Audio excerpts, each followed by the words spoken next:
بسم اللہ الرحمن الرحیم نحمدہ ونصلی علی رسولہ الکریم اما بعد فاعوذ باللہ من الشیطان الرجیم بسم اللہ الرحمن الرحیم رب اشرح لی صدری ویسر لی امری واحلل عقدۃ من لسانی یفقہوا قولی اللہم ارنا الحق حقا وارزقنا اتباعہ وارنا الباطل باطلا وارزقنا اجتنابہ آمین یا رب العالمین۔ السلام علیکم ورحمۃ اللہ وبرکاتہ۔ الحمدللہ اللہ سبحانہ وتعالیٰ کا فضل ہے کہ آج ہم لوگ پارہ 10 شروع کرنے جا رہے ہیں۔ ابھی جو سورۃ الانفال چل رہی ہے، آیت 40 تک ہم لوگوں نے پارہ 9 میں دیکھا، تو ہم لوگ یہ جان چکے ہیں کہ اسلام کی پہلی جنگ جو ہے وہ جنگ بدر ہے، اور اس جنگ کے بعد ہی یہ سورت جو ہے سورۃ الانفال جو ہے وہ نازل ہوئی۔ اب اس جہاد کا مقصد سب سے پہلے بتایا گیا کہ کسی بھی جہاد کا اور اللہ کی راہ میں جو کوئی کام کیا جاتا ہے تو اس کا مقصد یہ نہیں ہوتا ہے کہ، اور یہ نہیں ہونا چاہیے کہ مال یا دنیا کی کوئی چیز، بلکہ مقصد کیا ہوتا ہے، وہ اللہ کی رضا اور دین کی سربلندی کے لیے وہ کام کیا جائے۔ اور یہاں چونکہ جنگ کا ذکر ہے تو اس جنگ کا مقصد یہی ہونا چاہیے کہ اللہ کی رضا اور اس کی سربلندی کے لیے، دین کی سربلندی کے لیے ہونا چاہیے، نہ کہ مال کے لیے اور دنیا کے وسائل کے لیے۔ اب اللہ سبحانہ تعالیٰ نے یہ فرما کر کے ہمیں، جب سورت کا آغاز ہوا تو ہم نے دیکھا کہ اللہ سبحانہ تعالیٰ سے محبت ہو، اللہ سبحانہ تعالیٰ کی رضا پانے کے لیے ہو، تو پھر اب اس کے اندر جب تقویٰ ہو ایک انسان کے اندر، تو دل میں لوگوں کے لیے بھی خیر خواہی ہوگی، اور وہ انسان خود بھی دین کے لیے کام کرے گا تو وہ اپنے مقصد میں جمع رہے گا، استقامت ہوگا، اور کسی طرح سے وہ بھٹکے گا نہیں مال کے لیے یا اس کے تقسیم کے لیے یا کسی بھی چیز میں، وہ بھٹکنے کا اس کا جو چانس ہے وہ کم ہو جائے گا۔ تو اللہ سبحانہ وتعالی نے کہا کہ تم اللہ سے ڈرو، اللہ کا تقوی اختیار کرو، اور مقصد جو ہے تمہارا یہ مال اور مال غنیمت اور یہ ساری چیزیں نہیں ہونی چاہیے، یہ سب چیزیں جو ہے اللہ اور اس کے رسول کے لیے ہیں۔ یہ ایک دو ٹوک فیصلہ سنا کر کے ان لوگوں کو تیار کر دیا گیا۔ اب یہاں آیت 10 میں اللہ سبحانہ وتعالیٰ نے یہاں ڈیٹیل فرما دیا کہ دیکھو، جان لو تم کہ جو کچھ تم بطور غنیمت حاصل کرو تو اس کا 5واں حصہ اللہ کے لیے، رسول کے لیے، اور اس کے قرابت دار، اس کے بعد جو حصہ بچے گا قرابت دار، یتیموں، مسکینوں اور مسافروں کے لیے ہے۔ اگر تم اللہ پہ ایمان رکھتے ہو، یعنی اللہ پہ ایمان رکھتے ہو، تو جو تقسیم بتائی جا رہی ہے اس پر ہی تم کو راضی ہونا ہوگا، اور اس فتح و نصرت پر جو فیصلے کے دن ہم نے اپنے بندے پر نازل کی تھی، جب کہ دونوں لشکروں میں مقابلہ ہوا، دونوں لشکر یعنی کہ مسلمان اور قریش مکہ کے بیچ جو مقابلہ ہوا، اور اللہ تعالیٰ ہر چیز پر قادر ہے، یعنی اللہ سبحانہ وتعالیٰ تو ہر چیز پر قدرت رکھتا ہے۔ اب یہاں اللہ اور اس کے رسول کے 5ویں حصے کے بارے میں تھوڑے ہم لوگ سمجھ لیں کہ اس آیت میں یہ تفصیل سے جواب دیا جا رہا ہے جس میں اس سورت کی ابتدا ہوئی تھی، یعنی شروع ہوئی تھی جس سوال سے، تو وہاں صرف اتنا بتا دیا گیا تھا، اتنا جواب دیا گیا کہ تمہیں فتح حاصل اللہ کی مدد سے ہوگی، اللہ کی مدد سے حاصل ہوتی ہے، اس لیے یہ جو مال غنیمت ہے اللہ اور اس کے رسول کے لیے، بس بات فنش۔ اب اللہ سبحانہ تعالیٰ فرما رہے ہیں، یہاں تمہیں آپس میں جو ہے کسی طرح کا کوئی بحث مباحثہ اور اختلاف میں نہیں پڑنا ہے۔ تفصیل میں اب یہاں جواب دیا جا رہا ہے کہ مال غنیمت کا 5واں حصہ اللہ اور اس کے رسول کا، یعنی 5 حصہ میں اس کو تقسیم کیا جائے گا، اور 1 حصہ جو ہے اللہ اور اس کے رسول کے لیے، اور جو 4 حصہ ہوگا اس میں مجاہدین کا حصہ ہے، یعنی کہ پورے مال غنیمت کو ایک جگہ رکھا جائے گا، اور ایسے ہی پھر کیا گیا، اور ایسے ہی پھر کیا جاتا رہا کہ مال غنیمت کو پورے ایک جگہ اکٹھا کیا جاتا، اور اس میں 5 حصہ لگایا جاتا، ایک حصہ جو ہے وہ اللہ اور اس کے رسول کے لیے چھوڑا جاتا، اور 4 حصہ جو ہے وہ جہاد میں حصہ لینے والے جو بھی مجاہدین ہیں ان میں برابر برابر تقسیم کر دیا جاتا۔ اب اس ایک حصے میں جو اللہ اور اس کے رسول کے لیے کہا جا رہا ہے، اس میں بھی 5 مصارف ہیں، یعنی اس میں بھی پھر 5 جگہ میں اس کو تقسیم کیا جائے گا۔ اب اس میں کمی بیشی اور تقسیم جو ہے جو ہوگا وہ رسول اللہ صلی اللہ علیہ وسلم کے مطلب ان کے زیر نظر ہوگا، وہ جو حصہ لگائیں گے اس کو ہی مانا جائے گا۔ اب اس میں جو اللہ کا حصہ ہے، یعنی 5ویں حصے میں سے جو اللہ اور اس کا رسول کہا جا رہا ہے نا، تو اللہ کا جو حصہ ہے اس میں جہاد کی ضرورتوں اور مسجد کی تعمیر اور اس کے دیکھ بھال پہ جو خرچ ہوتا ہے وہ اس میں سے لگے گا، اور رسول کا جو حصہ کہا جا رہا ہے اس میں سے آپ کے گھریلو خرچ کے لیے اور آپ کے جو خاندانی ضرورتوں کے لیے اس کے لیے مقرر کیا گیا، کیونکہ دین کے لیے رسول اللہ صلی اللہ علیہ وسلم نے جو اپنے آپ کو مدینہ جانے کے بعد اس قدر مصروف کر لیا تھا کہ دوسرا کام وہ کر ہی نہیں سکتے تھے، تو اب اللہ سبحانہ وتعالیٰ نے ان کے لیے، ان کے رشتہ داروں کے لیے، یعنی بنی ہاشم اور بنو عبد مناف جو ہیں ان کے لیے اس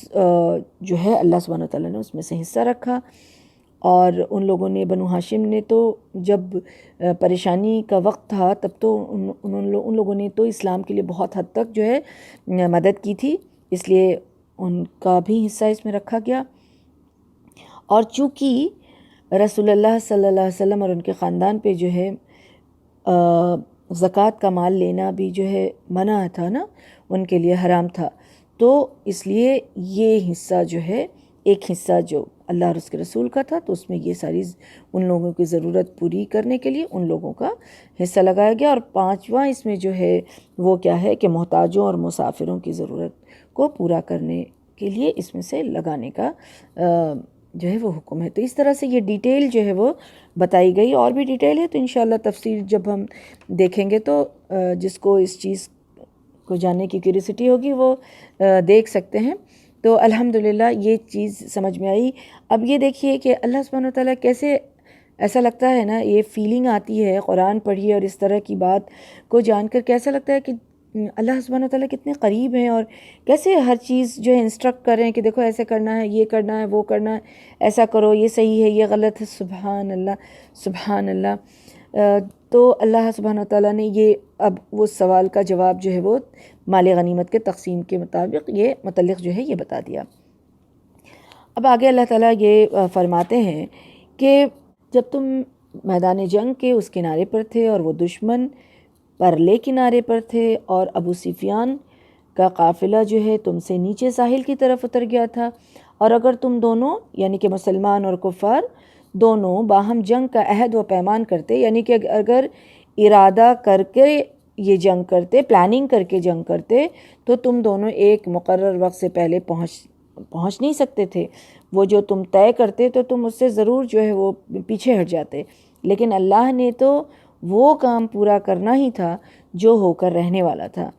یہاں تک کہ جسے ہلاک ہونا ہے وہ دلیل کی بنا پر ہلاک ہو، اور جسے زندہ رہنا ہے وہ بھی دلیل کی بنا پر زندہ رہے، اور اللہ تعالیٰ یقیناً سننے والا اور جاننے والا ہے۔ یہ غزوہ کو یعنی جنگ بدر کو فرقان یہ کیسے ہوا؟ کیونکہ یہ یوم فرقان اس لحاظ سے تھا کہ یہ جو مارکہ ہوا، یہ جو جنگ ہوئی، اس مارکے نے یہ فیصلہ کر دیا تھا کہ حق کس فریق کے ساتھ ہے، کون سے گروپ کے ساتھ حق ہے اور باطل کون سے فریق کے ساتھ ہے۔ اس لیے اس کو، اور یہ جنگ کب ہوئی تھی؟ یہ 17 رمضان کو 2 ہجری میں یہ جو جنگ ہوئی تھی، رمضان المبارک میں ہی یہ جنگ ہوئی ہے۔ تو اس طرح سے حق اور باطل میں فرق پتہ چلا،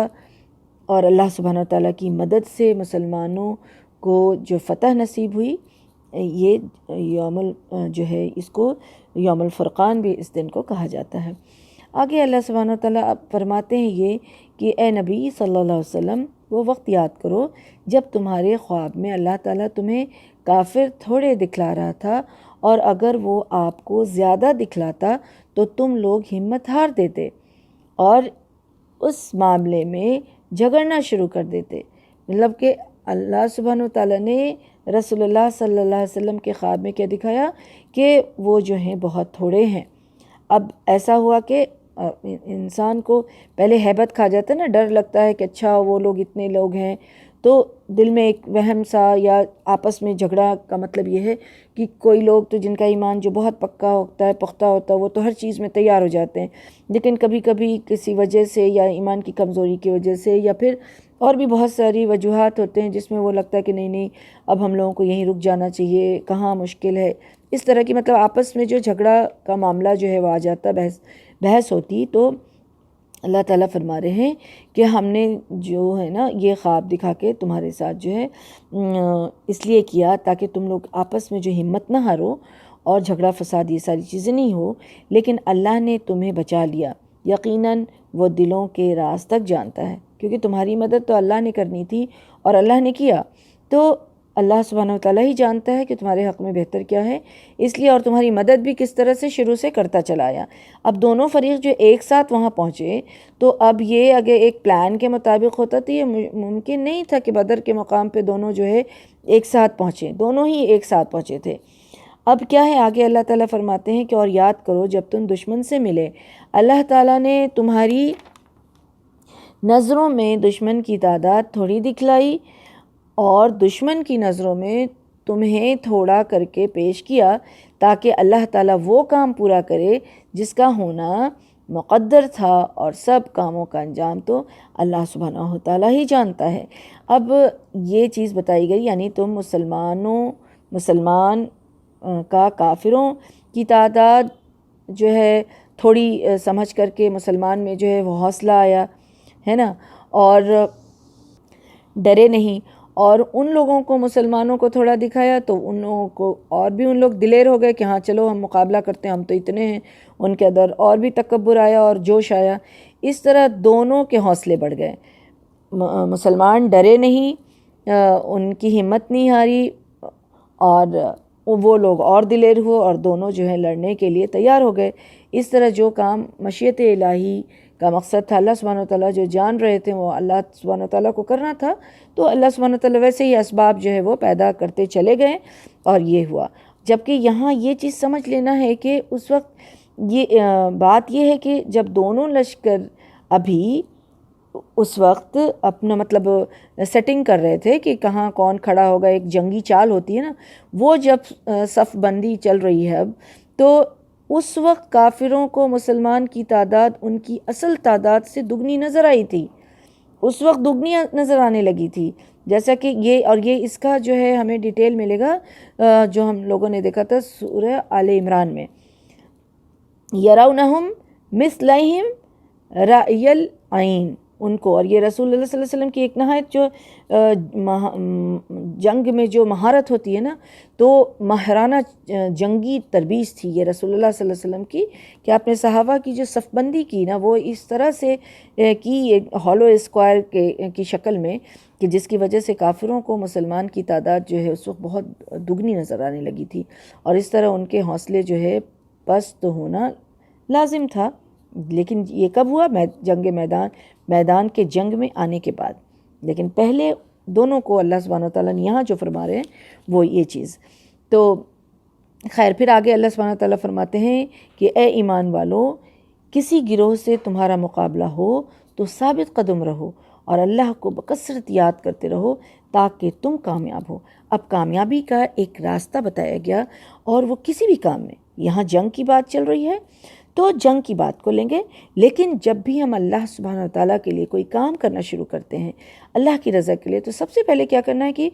ثابت قدمی، یعنی پھر ہل ڈول نہیں کرنا ہے، اپنے آپ سے پھر کشمکش میں نہیں ڈالنا ہے، شک میں نہیں پڑنا ہے، اور مقابلہ جو ہے وہ ڈٹ کے کرنا ہے، اور جس کام میں ہاتھ لگایا پھر وہ پورا کرنے کا ٹھاننا ہے، تو ثابت قدمی، جمے رہنا ہے، ڈٹے رہنا ہے۔ اب رسول اللہ صلی اللہ علیہ وسلم نے کیا فرمایا کہ دشمن سے مقابلہ کی سے آرزو ہی مت کرو۔ جنگ کے متعلق کیا فرمایا گیا کہ تم آرزو مت کرو کہ ہم دشمن سے لڑیں گے، یہ ساری چیزیں، لیکن اگر وہ لڑنے آ جائیں تو پھر پوری ہمت اور ثابت قدمی سے مقابلہ کرو، اور جان لو کہ جنت تلواروں کے سائے میں ہے۔ جنت تمہیں ایسے تھوڑی مل جائے گی،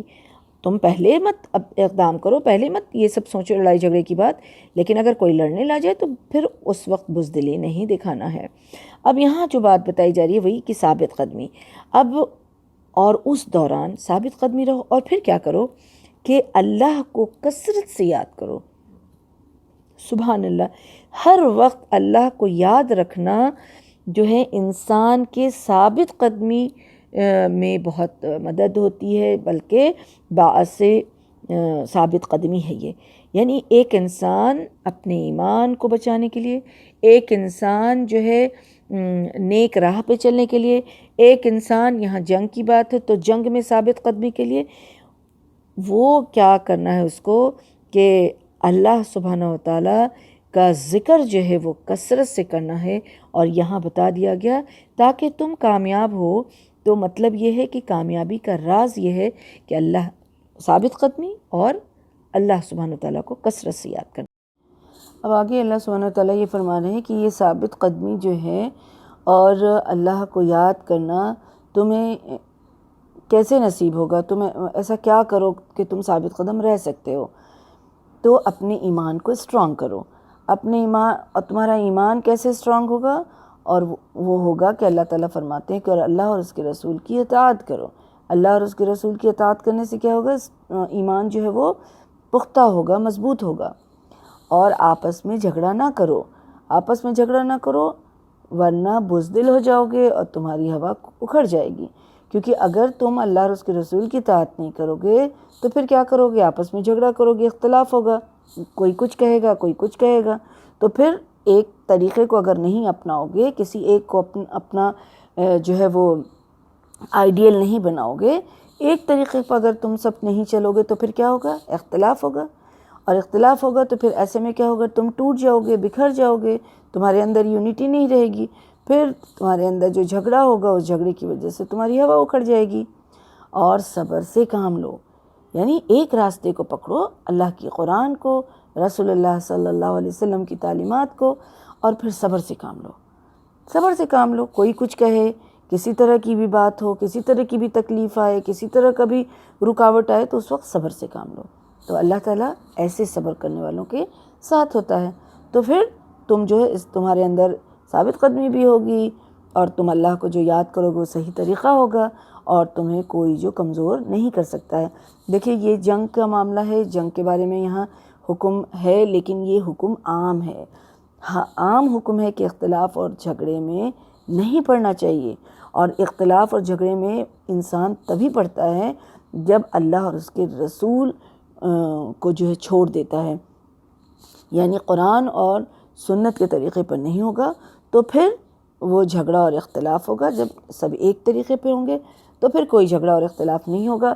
اور اس جھگڑا اور اختلاف کے وجہ سے کیا ہوگا؟ ٹوٹ جاتے ہیں لوگ، تھوڑے تھوڑے میں بٹ گئے، ٹوٹ گئے تو دوسرے لوگ اس کا فائدہ اٹھاتے ہیں، اور انسان ایمان کا کمزور ہوتا ہے تو پھر دنیاوی لحاظ سے بھی اور ہر معاملے میں وہ کمزور پڑ جاتا ہے، کمزور پڑ جاتا ہے، پھر وہ نقصان اٹھانے والوں میں سے ہو جاتا ہے۔ تو کتنا اچھا طریقہ اللہ سبحانہ وتعالیٰ نے یہاں بتا دیا، اور ان لوگوں کی طرح نہ ہو جانا۔ پھر اللہ سبحانہ وتعالیٰ اور تاکید کر رہے ہیں، کیا تاکید کر رہے ہیں کہ اور ان لوگوں کی طرح نہیں ہو جانا۔ کس کی طرح؟ اب یہ ابو جہل کے بارے میں بتایا جا رہا ہے جو وہ لشکر لے کے آیا تھا، جو ہو جانا جو اپنے گھروں سے اتراتے ہوئے اور لوگوں کو اپنی شان دکھاتے ہوئے نکلے۔ یہ لوگ اللہ کی راہ سے روکتے تھے، اور جو کچھ وہ کرتے تھے اللہ ان کا احاطہ کیے ہوئے ہے۔ یعنی ان لوگوں کی طرح مت ہو جانا جو ابو جہل کی طرح، کہ وہ جب وہ لشکر کو لے کے آیا تو بڑے شان و شوکت سے گانے بجانے کے ساتھ اتراتا ہوا، اکڑتا ہوا، دھوم مچاتا ہوا، باجے گانے کے ساتھ۔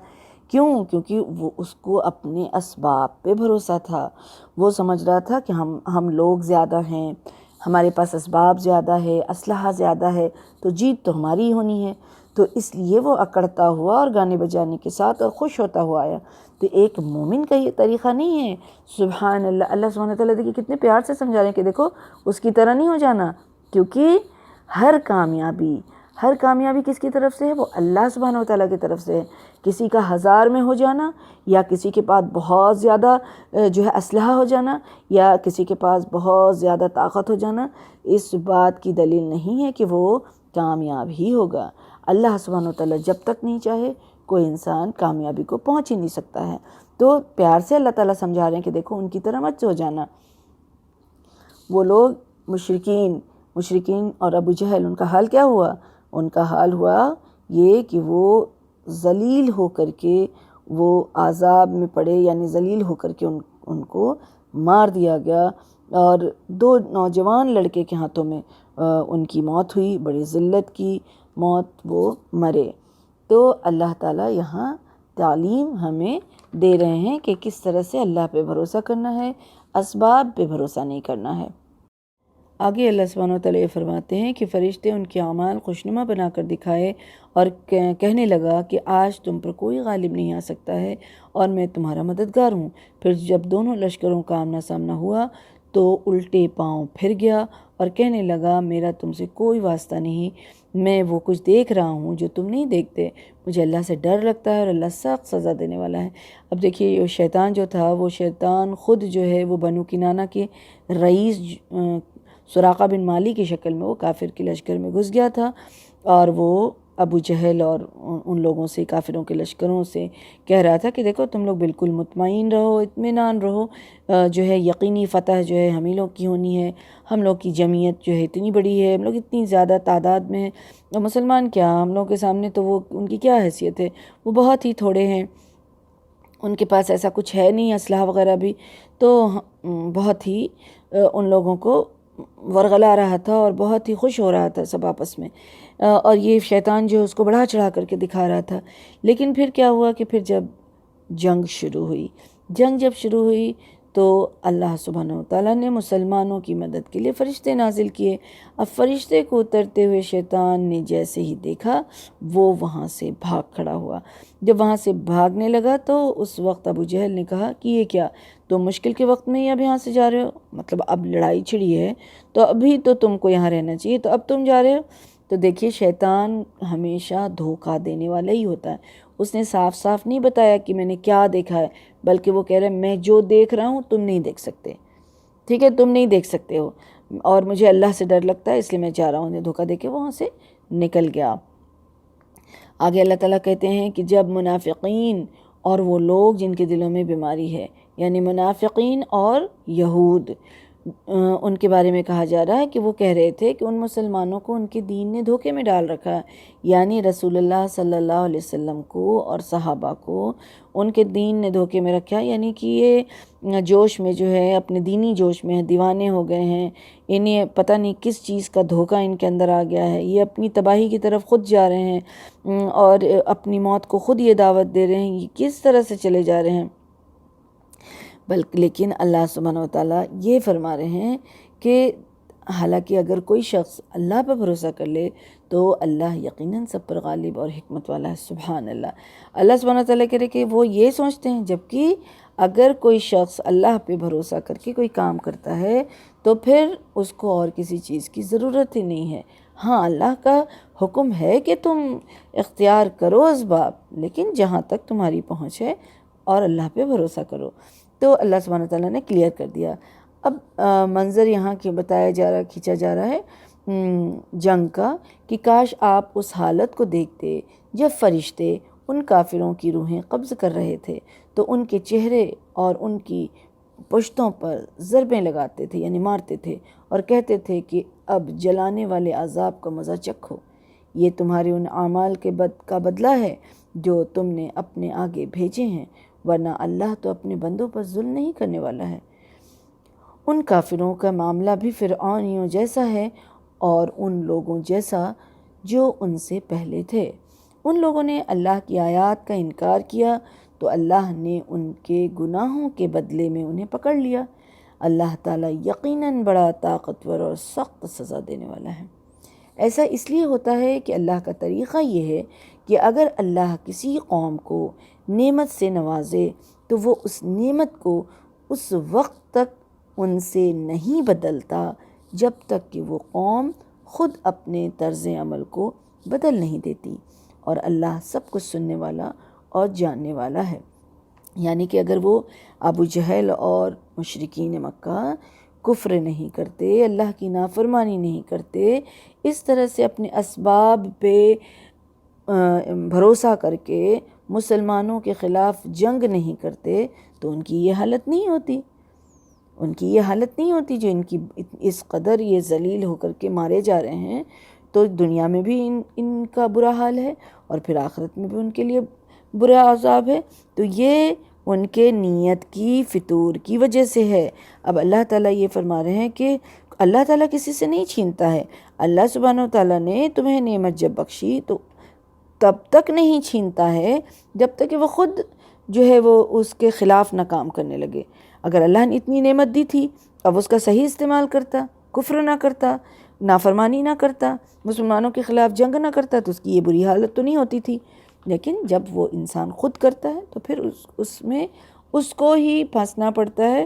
اللہ سبحانہ وتعالیٰ کسی کے اوپر جو ہے وہ ظلم نہیں کرتے ہیں۔ ان لوگوں کا معاملہ بھی آل فرعون جیسا ہے، اور ان لوگوں جیسا جو ان سے پہلے تھے، یعنی جتنے برے لوگ ہیں انہی جیسا ہوا۔ جب بھی اللہ کی سنت یہی ہے، اللہ کا طریقہ یہی ہے کہ جو اللہ کی نافرمانی کرتا ہے تو پھر اللہ سبحانہ وتعالیٰ ایک وقت تک اس کو ڈھیل دیتے ہیں، پھر اس کو پکڑ لیتے ہیں۔ انہوں نے اپنے پروردگار کی آیات کو جھٹلایا تو ہم نے انہیں ان کے گناہوں کی پاداش میں ہلاک کر دیا، اور فرعون کی قوم کو غرق کر دیا، اور یہ سب ہی ظالم لوگ تھے۔ فرعون کی قوم جیسے غرق کی گئی تھی سمندر میں، تو اسی طرح سے یہ لوگ بھی ذلیل ہو کر کے شکست کھائے۔ اللہ کے یہاں بدترین جانور وہ لوگ ہیں، بدترین مخلوق وہ لوگ ہیں جنہوں نے حق کا انکار کیا۔ اللہم لا تجعلنا منہم۔ پھر وہ ایمان لانے پر تیار نہیں، وہ لوگ جنہوں نے آپ صلی اللہ علیہ وسلم سے عہد کیا، پھر وہ ہر بار ہی اپنے عہد کو توڑتے ہی ہیں اور اللہ سے ڈرتے نہیں ہیں۔ یعنی بدترین مخلوق کس کو کہا جا رہا ہے؟ اللہ سبحانہ وتعالیٰ نے عقل دی، تمیز کی قوت بخشی، جو عام جانوروں کو نہیں دیا گیا۔ پھر اگر یہ لوگ اس طاقت کا، اس قوت کا، اس تمیز کا حق کو سمجھنے میں، دیکھنے میں، سننے میں جو استعمال نہ کریں، اس کی زحمت نہ کریں، اس کی کوشش نہ کریں، اور حق پر ایمان لانے پر آمادہ نہیں ہوں، تو یہ جانور ہی نہیں بلکہ جانور سے بدتر ہیں۔ ایک انسان جب قرآن کے ساتھ تعلق نہیں بناتا ہے، تو قرآن کے ساتھ اپنا تعلق مضبوط نہیں کرتا ہے، کیونکہ اللہ سبحانہ حق کیا ہے؟ سب سے بڑا حق جو ہے وہ یہ قرآن ہے۔ تو قرآن کے ساتھ جو تعلق اپنا مضبوط نہیں کرتا وہ جانوروں سے بدتر ہے، کیونکہ اللہ سبحانہ وتعالیٰ نے اسے جو تمیز بخشی ہے اس کا وہ شکر گزار نہیں ہوتا ہے۔ اور آگے وہ جو یہود سے رسول اللہ صلی اللہ علیہ وسلم نے جب معاہدہ کیا تھا نا، جب مدینہ آئے تھے تو یہود کے ساتھ ایک ٹریٹی ہوئی تھی، تو اس عہد کے بارے میں کہا جا رہا ہے کہ یہ ہمیشہ تو وہ اپنے عہد کو توڑتے ہی رہتے تھے۔ یعنی یہود کو رسول اللہ صلی اللہ علیہ وسلم نے مشرکین پر ترجیح دی تھی، کیونکہ یہود جو تھے اہل کتاب تھے، لیکن اہل کتاب ہونے کے باوجود ان کا طریقہ کیا تھا کہ وہ ہمیشہ عہد شکنی کرتے تھے، دھوکہ ہی دیتے تھے، اپنے وعدہ کو توڑ دیتے تھے۔ اللہ تعالیٰ آگے فرماتے ہیں کہ ایسے عہد شکن لوگوں کو اگر آپ میدان جنگ میں پالیں تو انہیں عبرتناک سزا دیں، تاکہ ان کے پچھلے جو ہیں وہ سبق حاصل کریں۔ یعنی جو یہود ہیں، اگر یہ جو ایسے وعدہ خلافی کرنے والے لوگ ہیں، اگر ان لوگوں کو آپ پائیں جنگ میں تو ان کو جو ہے سزا دیں، یعنی ماریں، کیونکہ باقی دوسرے لوگ جو ہیں پھر ایسا نہیں کریں، یعنی یہ ایسی روش اختیار نہیں کریں۔ اگر آپ کو کسی قوم سے خیانت یعنی عہد شکنی کا خطرہ ہو تو برابری کی سطح پر ان کا معاہدہ ان کے آگے پھینک دو، کیونکہ اللہ تعالیٰ خیانت کرنے والوں کو پسند نہیں کرتا ہے، اور کافر لوگ ہرگز یہ خیال نہ کریں کہ وہ بازی لے جائیں گے، کیونکہ وہ ہمیں عاجز نہیں کر سکتے۔ اور جہاں تک ممکن ہو کافروں کے مقابلے کے لیے قوت اور جنگی گھوڑے تیار رکھو، جن سے تم اللہ کے اور اپنے دشمنوں کو اور دوسرے دشمنوں کو خود جو ہے وہ اس کا مقابلہ کر سکو، جنہیں تم نہیں جانتے مگر اللہ انہیں جانتا ہے۔ اور جو کچھ بھی تم اللہ کی راہ میں خرچ کرو گے تمہیں اس کا پورا کا پورا بدلہ مل جائے گا، اور تمہارے ساتھی تمہارے ساتھ جو ہے وہ بھی کچھ بھی بے انصافی جو ہے وہ نہیں ہوگی۔ اب یہاں کیا کہا جا رہا ہے؟ توکل تو اچھی بات ہے، وہ تو کرنا ہے، لیکن اس کا مطلب یہ نہیں ہے کہ ہاتھ پر ہاتھ رکھ کر کے بیٹھ جائیں کہ اللہ کافی ہے اور توکل کر لیں۔ توکل کرنے کے بعد اللہ سبحانہ وتعالیٰ نے اسباب اختیار کرنے کے لیے کہا ہے۔ اسباب اختیار کرنا ضروری ہے، اس کی تیاری رکھو۔ یہاں کہا جا رہا ہے کہ دیکھو تم مقابلے کے لیے طاقت اور جنگی گھوڑے تیار رکھو۔ اس وقت تو گھوڑوں کی ضرورت ہوتی تھی، آج جن چیزوں کی ضرورت ہے اپنے آپ کو سٹرانگ رکھنا ہے اس چیز کے لیے، تاکہ اگر کوئی تمہارے اوپر حملہ کرنے آئے اور تم سے کوئی اس طرح کا، تو یہ نہیں کہ بس اللہ کافی ہے بیٹھے ہیں، نہیں، اس کے لیے تیاری رکھیے، اور پھر جب ایسا وقت آئے تو ڈٹ کر کے اللہ پہ بھروسہ کر کے مقابلہ کیجیے۔ اللہ تعالیٰ آگے فرماتے ہیں اور اگر وہ صلح چاہیں، یعنی اگر وہ چاہتے ہیں کہ نہیں لڑائی جھگڑا نہیں ہو، صلح کی طرف مائل ہوں، تو آپ بھی اللہ پر بھروسہ کرتے ہوئے صلح کرنے پر آمادہ ہو جائیے۔ یعنی اگر وہ کہیں کہ صلح کرنا چاہ رہے ہیں تو آپ صلح بھی کر لیں، اللہ پہ بھروسہ کریے، یقیناً وہ سب کچھ سننے والا اور جاننے والا ہے۔ اور اگر وہ آپ کو دھوکہ دینے کا ارادہ رکھتے ہوں تو آپ کے لیے اللہ کافی ہے، وہی تو ہے جس نے اپنی مدد سے اور مسلمانوں کے ذریعے آپ کی تائید کی۔ یعنی اگر آپ کو ایسا لگ رہا ہے کہ وہ دھوکہ دے رہا ہے اس میں صلح پہ، پھر بھی آپ صلح کیجئے، صلح کو پسند کیجئے اور اللہ پہ بھروسہ رکھیے۔ اللہ سبحانہ وتعالیٰ جو ہے جو حق پہ رہتا ہے اس کی ہی مدد کرتا ہے، تو مدد آپ کو ہی ملنے والی ہے اللہ کی طرف سے، تو آپ صلح کو پسند کیجئے۔ اور ان صحابہ کرام کے دلوں میں الفت ڈال دی، اگر آپ سب کچھ خرچ کر ڈالتے جو اس زمین میں موجود ہے تو بھی آپ ان کے دلوں میں الفت پیدا نہیں کر سکتے تھے۔ یہ اللہ ہی ہے جس نے ان میں الفت ڈال دی، کیونکہ وہ سب پر غالب اور حکمت والا ہے۔ اب اس وقت اللہ سبحانہ تعالیٰ اس وقت کی بات بتا رہے ہیں، جنگ کی بات، کہ اس وقت صحابہ کرام نے رسول اللہ صلی اللہ علیہ وسلم کا ساتھ کس نے دیا؟ صحابہ کرام نے دیا۔ اب اللہ تعالیٰ نے ان کے دل میں وہ محبت ڈالی، کیونکہ اللہ تعالیٰ کہہ رہے ہیں کہ اگر تم دنیا میں بہت کچھ تم کو دیتے ہیں اور سب کچھ تم اس کے اوپر خرچ بھی کر دیتے ہیں، تو تم اپنا دوست اپنے لیے وہ محبت کسی میں وہ پیدا نہیں کر سکتے ہو جو محبت اللہ سبحانہ تعالیٰ پیدا کر سکتا ہے۔ تو اللہ تعالیٰ فرما رہے ہیں کہ ہم نے ان کی محبت ڈالی، تمہاری محبت ان کے دلوں میں ڈالی تاکہ وہ تمہارے ساتھ ہوں، اور پھر اللہ سبحانہ تعالیٰ تو بے شک جو ہے وہ سب پر غالب اور حکمت والا ہے۔ یعنی کبھی اپنے اسباب پہ اور اس چیز پہ نہیں سمجھنا چاہیے۔ انسان سمجھتا ہے کہ چلو ہم اس کو دے دلا کے اپنے فیور میں کر لیں گے، چلو ہم اس کو راضی کر لیں گے، ہم اس کو خوش کر لیں گے۔ بالکل نہیں، جب تک اللہ کی مرضی نہیں ہوگی تب تک کسی کو راضی کر کے کسی کو اپنے لیے اپنے فیور میں نہیں انسان کر سکتا ہے، جب تک اللہ نہ کرے۔ اللہ اکبر۔ آگے اللہ سبحانہ وتعالیٰ فرماتے ہیں کہ اے نبی، آپ کے لیے اور ان مومنوں کے لیے جو آپ کے حکم پر چلتے ہیں اللہ ہی کافی ہے۔ کتنی اچھی، کتنی بڑی خوشخبری ہے کہ کسی کام میں بھی اختلاف ہو تو اللہ جو ہے اس کو کافی ہوتا ہے۔ کس کو کافی ہوتا ہے؟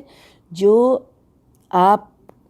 کے لیے اور مومنوں کے لیے جو آپ کے حکم پر چلتا ہے، یعنی رسول اللہ صلی اللہ علیہ وسلم کی جو اطاعت کرتا ہے، جو سنت کی پیروی کرتا ہے، تو اللہ اس کے لیے کافی ہو جاتا ہے، یعنی اس کی اللہ کی مدد اس کے پاس آتی ہے۔ اب کیا ہے کہ اللہ تعالیٰ فرماتے ہیں کہ اے نبی، مسلمانوں کو جہاد پر ابھاریے۔ اگر تم میں سے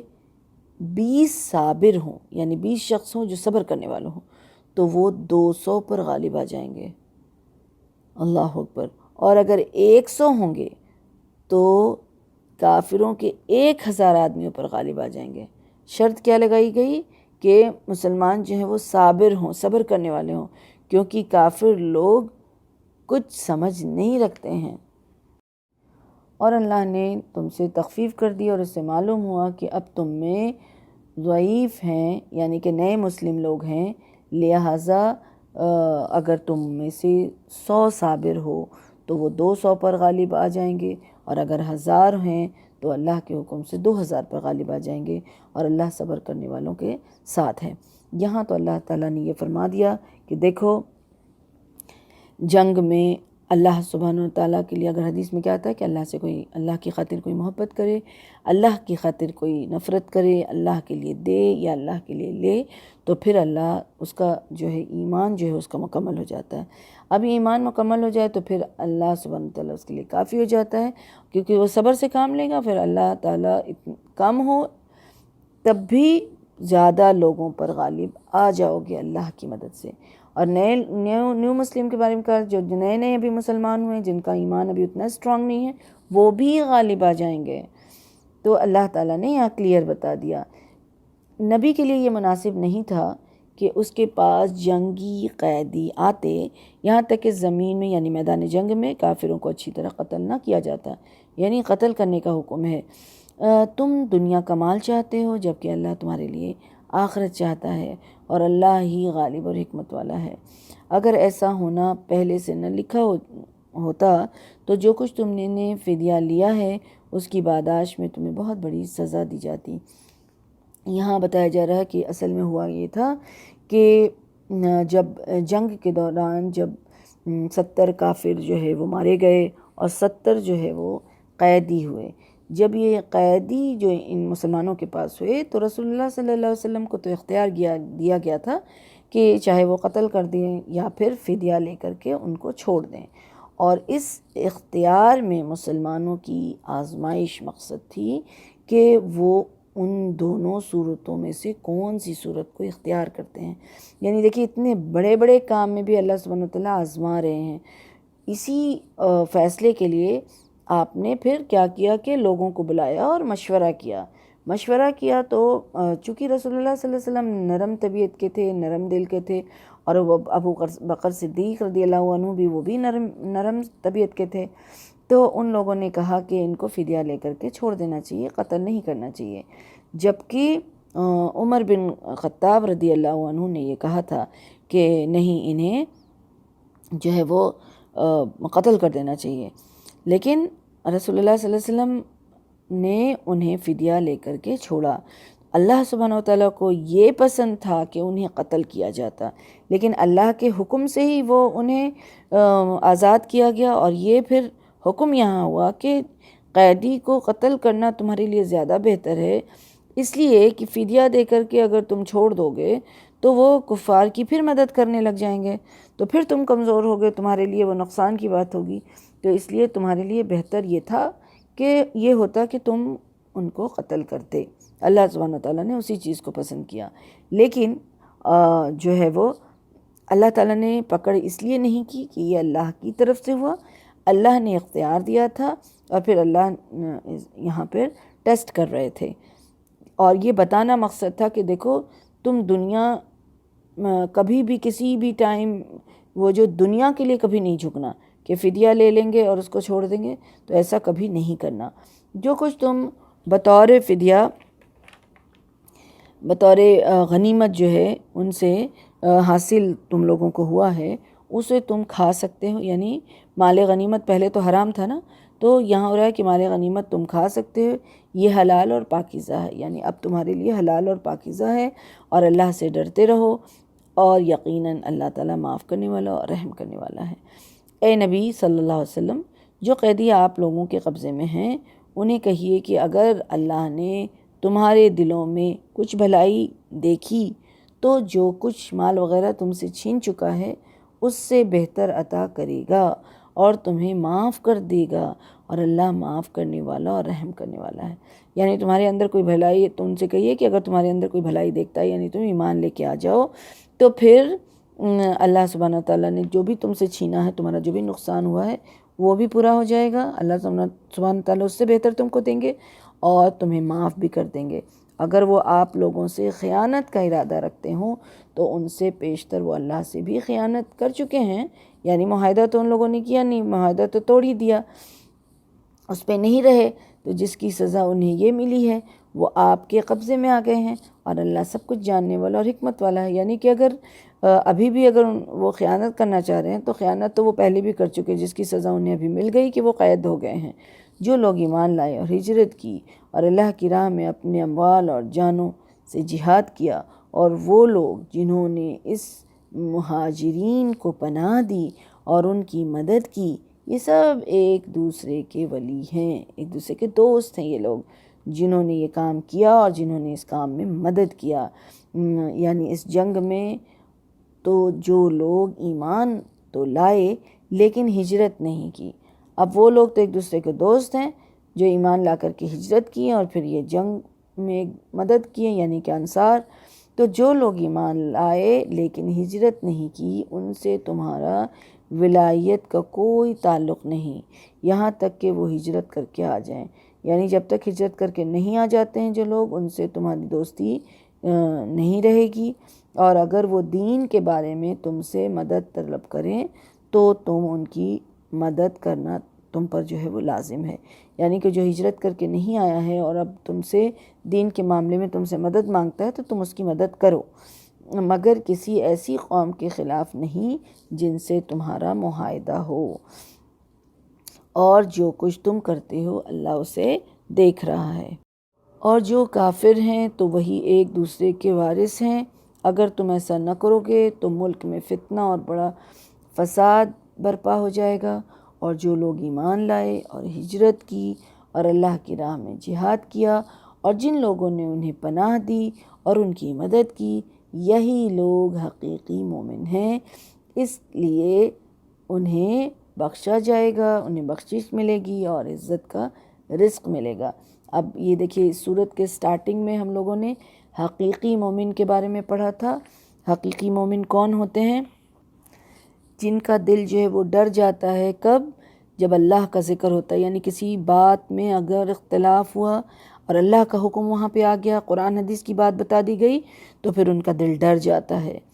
اور پھر نافرمانی سے وہ کانپ جاتے ہیں، یعنی کہ قرآن اور حدیث کی طرف جھکتے ہیں، وہ رجوع کرتے ہیں اور وہ بات مانتے ہیں جو اللہ اور اس کے رسول نے حکم دیا ہے، اور ان کا دل ڈرتا ہے کہ یہ غلط بات ہے۔ اور دوسری علامت یہ بتائی گئی تھی کہ ان پر جب اللہ کا احکام بیان کیا جاتا ہے تو وہ خوشی سے اس کی اطاعت کرتے ہیں، اور پھر ایسا کرنے سے ان کے ایمان میں اضافہ بھی ہو جاتا ہے۔ اور پھر تیسری علامت کیا بتائی گئی تھی کہ جس کام کا ان کو حکم دیا جاتا ہے تو وہ اس کو اختیار کر لیتے ہیں اور اس پر بھروسہ کرتے ہیں، بلکہ اپنے اسباب پہ بھروسہ نہیں کرتے ہیں۔ اور پھر علامت بتائی گئی تھی نماز کو قائم کرنے والے ہوتے ہیں، اور وہ اپنے مال کو اللہ کی راہ میں اللہ کے بندوں پر خرچ کرنے والے، اللہ کے بندے کے حقوق کو دینے والے ہوتے ہیں۔ تو یہ ساری چیزیں جو ہے سچے مومن کی علامت بتائی گئی تھی، یہاں یہ اس کو پورا کر دیتی ہے کہ ایمان لانے کے بعد اور جو پوائنٹ بچ گیا تھا وہ کیا تھا کہ ہجرت بھی کرنا ہوگا۔ ہم لوگوں نے پہلے بھی بات کی ہے کہ ہجرت صرف یہ نہیں ہوتا ہے کہ ایک ملک سے دوسرے ملک میں جائے انسان اللہ کی خاطر، بلکہ برائی سے نیکی کی طرف جانا بھی ہجرت ہے۔ تو جو لوگ ایمان لائے اور پھر اس کے بعد مزید یہاں بتایا گیا ہے کہ سچے مومن وہ ہوں گے جو ہجرت کریں گے اور اللہ کی راہ میں جہاد کریں گے، یعنی اپنے نفس سے لڑائی کریں گے۔ افضل جہاد جو ہے اپنے نفس سے لڑائی کرنا ہے، تو چونکہ یہاں تو جنگ کی بات ہو رہی ہے، لیکن عام حالات میں میرے اور آپ کے لیے کیا ہے کہ ہم اپنے نفس سے لڑائی کریں، تو یہ مزید جو ہے وہ علامت بتا دی گئی سچے مومن کی۔ تو جن لوگوں نے پناہ دی، یعنی ویسے لوگوں کی مدد بھی کرنی ہے جو ہجرت کرتے ہیں، یعنی برائی کو چھوڑ کے اچھائی کی طرف آتے ہیں، نیکی کی طرف آتے ہیں، اور جو اپنے نفس کو کنٹرول کرنا چاہتے ہیں، یعنی کہ دنیا کے رسم و رواج اور دنیا کی بری عادتیں اور جو گناہ کی باتیں اور شرک اور بدعات کی طرف سے اگر کوئی ہٹنا چاہ رہا ہے اور وہ اپنے نفس سے لڑ رہا ہے، جہاد کر رہا ہے، تو ویسے لوگوں کی مدد کرنے والے بھی جو ہیں وہ یہی لوگ حقیقی مومن ہیں۔ سبحان اللہ۔ اور ان کے لیے کیا ہے اللہ سبحانہ و تعالیٰ کی طرف سے بخشش ہے، اللہ سبحانہ و تعالیٰ انہیں بخش دیتا ہے، معاف کر دیتا ہے، ان کے پہلے کی جو ساری گناہ اور غلطیاں اور کوتاہیاں جو ہے وہ معاف کر دی جاتی ہیں، اور انہیں عزت کا رزق ملتا ہے۔ سبحان اللہ، اللہم اجعلنا منہم، اللہم اجعلنا منہم، آمین ثم آمین۔ ہمیں بھی اللہ سبحانہ و تعالیٰ ایسے لوگوں میں شامل کر دے۔ اور جو لوگ ہجرت نبوی کے بعد ایمان لائے اور ہجرت کر کے آ گئے اور تمہارے ساتھ مل کر جہاد کی، وہ بھی تم میں شامل ہیں، مگر اللہ کے نوشتہ میں خون کے رشتہ دار ایک دوسرے کے زیادہ حقدار ہیں۔ اللہ تعالیٰ یقیناً ہر چیز کو خوب جانتا ہے۔ اب یہاں آخر میں ایک بات جو ہے وہ جوڑ دی گئی، یہ کہ یہ تو جنگ کی بات چل رہی تھی، اب چونکہ ہم لوگ جانتے ہیں کہ مدینہ جب رسول اللہ صلی اللہ علیہ وسلم پہنچے تھے تو وہاں جو ہے اس طرح سے معاہدہ ہوا تھا، اور اس طرح سے انصار نے بھی اتنا ساتھ دیا تھا کہ ایسا لگ رہا تھا کہ یہ لوگ بالکل بھائی بھائی ہیں، اور وراثت میں بھی وہ لوگ حصہ جو ہے وہ دینے کے لیے تیار تھے۔ تو اللہ تعالیٰ یہاں یہ کہہ رہے ہیں کہ خونی رشتہ دار جو ہوں گے وہ زیادہ حقدار ہوں گے، اور اللہ تعالیٰ جو ہے وہ ہر چیز پہ خوب جانتا ہے۔ سبحان اللہ۔ تو الحمدللہ اللہ سبحانہ وتعالیٰ کے فضل سے ابھی ہم لوگوں نے سورۃ الانفال جو ہے وہ کمپلیٹ کیا۔ آگے انشاءاللہ اب ہم لوگ سورۃ التوبہ دیکھیں گے۔ یہ اب مدنی صورت ہے، مدنی صورت آ گئی، اور اس میں آیات جو ہے 129 ہے اور 16 رکوعات ہیں۔ سورۃ الانفال میں ہم لوگوں نے دیکھا کہ جنگ کے قوانین کا ذکر تھا، اور یہاں اس صورت میں جنگ کا اعلان ہو رہا ہے، اور سورۃ التوبہ کا دوسرا نام برات بھی ہے، اور اس میں بسم اللہ نہیں ہے، یعنی بسم اللہ سے شروع نہیں ہوتی ہے یہ صورت، کیونکہ اللہ سبحانہ وتعالیٰ نے اس کا حکم نہیں دیا، تو رسول اللہ صلی اللہ علیہ وسلم نے بھی اپنی امت کو اس کی تعلیم نہیں دی۔ اس صورت میں بیزاری کا اظہار ہے مشرکوں سے۔ یہ صورت جو ہے 9 ہجری میں نازل ہوئی ہے، اور اس میں اللہ سبحانہ وتعالیٰ نے فرمایا کہ جن مشرکوں سے تم نے معاہدہ کر رکھے تھے، اب اللہ اور اس کا رسول ایسے معاہدوں سے دستبردار ہوتے ہیں، اور اے مشرکوں تم زمین میں 4 ماہ چل پھر لو، زمین یعنی مکہ میں چل پھر لو، اور یہ جان لو کہ تم اللہ کو عاجز نہیں کر سکتے، اور اللہ یقیناً کافروں کو رسوا کرنے والا ہے۔ یہ اللہ اور اس کے رسول کی طرف سے حج اکبر کا دن، حج اکبر یعنی جو حج ہوتا ہے ہر سال اس کو حج اکبر کہتے ہیں۔ وہ جمعہ کے دن جو لوگ کہتے ہیں نا، وہ نہیں، جمعہ کے دن اگر کوئی حج پڑ گیا تو حج اکبر، ایسی بات نہیں ہے۔ حج اکبر ہر حج کو کہتے ہیں، اور اصغر جو ہے وہ عمرہ کو کہتے ہیں، ٹھیک ہے۔ تو اللہ تعالیٰ فرماتے ہیں حج اکبر کے دن تمام لوگوں کے لیے اعلان کیا جاتا ہے کہ اللہ اور اس کا رسول مشرکوں سے بری الذمہ ہے،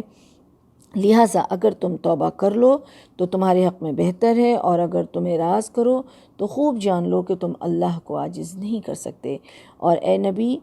ان کافروں کو دردناک عذاب کی خوشخبری دے دیجئے۔ ہاں، جن مشرکوں سے تم نے معاہدہ کیا ہو پھر انہوں نے اسے پورا نہیں کیا ہو تو، اور اس میں کوئی کمی کی ہو تو، نہ ہی تمہارے خلاف کسی کی مدد کی ہو، تو ان کے ساتھ اس عہد کو معینہ مدت تک، یعنی جو وقت مقرر ہے مدت تک پورا کرو، کیونکہ اللہ تعالیٰ پرہیزگاروں کو پسند کرتا ہے۔ پھر جب یہ حرمت والے 4 مہینے گزر جائیں تو مشرکوں کو جہاں پاؤ قتل کرو، انہیں پکڑو، ان کو گھیرو، اور ان کی طاق میں ہر گھات کی جگہ بیٹھو۔ پھر اگر وہ توبہ کر لیں، نماز قائم کریں اور زکوٰۃ ادا کرنے لگیں تو ان کی راہ چھوڑ دو، کیونکہ اللہ درگزر کرنے والوں کو اور درگزر کرنے والا اور رحم کرنے والا ہے۔ یہ آیت جو ابتدائی آیت اس صورت کی نازل ہوئی، اصل میں دیکھیے کہ رمضان 8 ہجری میں مکہ فتح ہو گیا، تو مسلمانوں پر جو مشرکوں نے جو پابندی لگائی ہوئی تھی پہلے کہ یہ عبادت نہیں کر سکتے ہیں مکہ میں، اور بیت اللہ میں ان کا داخلہ منع ہے، طواف نہیں کر سکتے، حج نہیں کر سکتے، تو یہ خود بخود یہ ساری چیزیں جو ہے وہ ختم ہو گئی، کیونکہ اب مسلمان جو ہے وہ مکہ فتح کر چکے تھے۔ تو اب 8 ہجری میں تو مکہ فتح ہوا، لیکن غزوہ حنین کی وجہ سے اس میں لوگ جو بیزی تھے، جس کی وجہ سے مسلمان حج نہیں کر سکتے تھے، لیکن نہیں کر پائے۔ 9 ہجری میں رسول اللہ صلی اللہ علیہ وسلم نے مسلمانوں کو حج کے لیے بھیجا، اور ابو بکر صدیق رضی اللہ عنہ کو اس کا امیر بنایا، یعنی حج کا جو قافلہ تھا۔ اب یہاں ابھی تک جو ہوا یہ تھا کہ 9 ہجری میں ابھی تک سورت نازل نہیں ہوئی تھی، یہ جو سورت کی ابتدائی آیت ہے نازل نہیں ہوئی تھی۔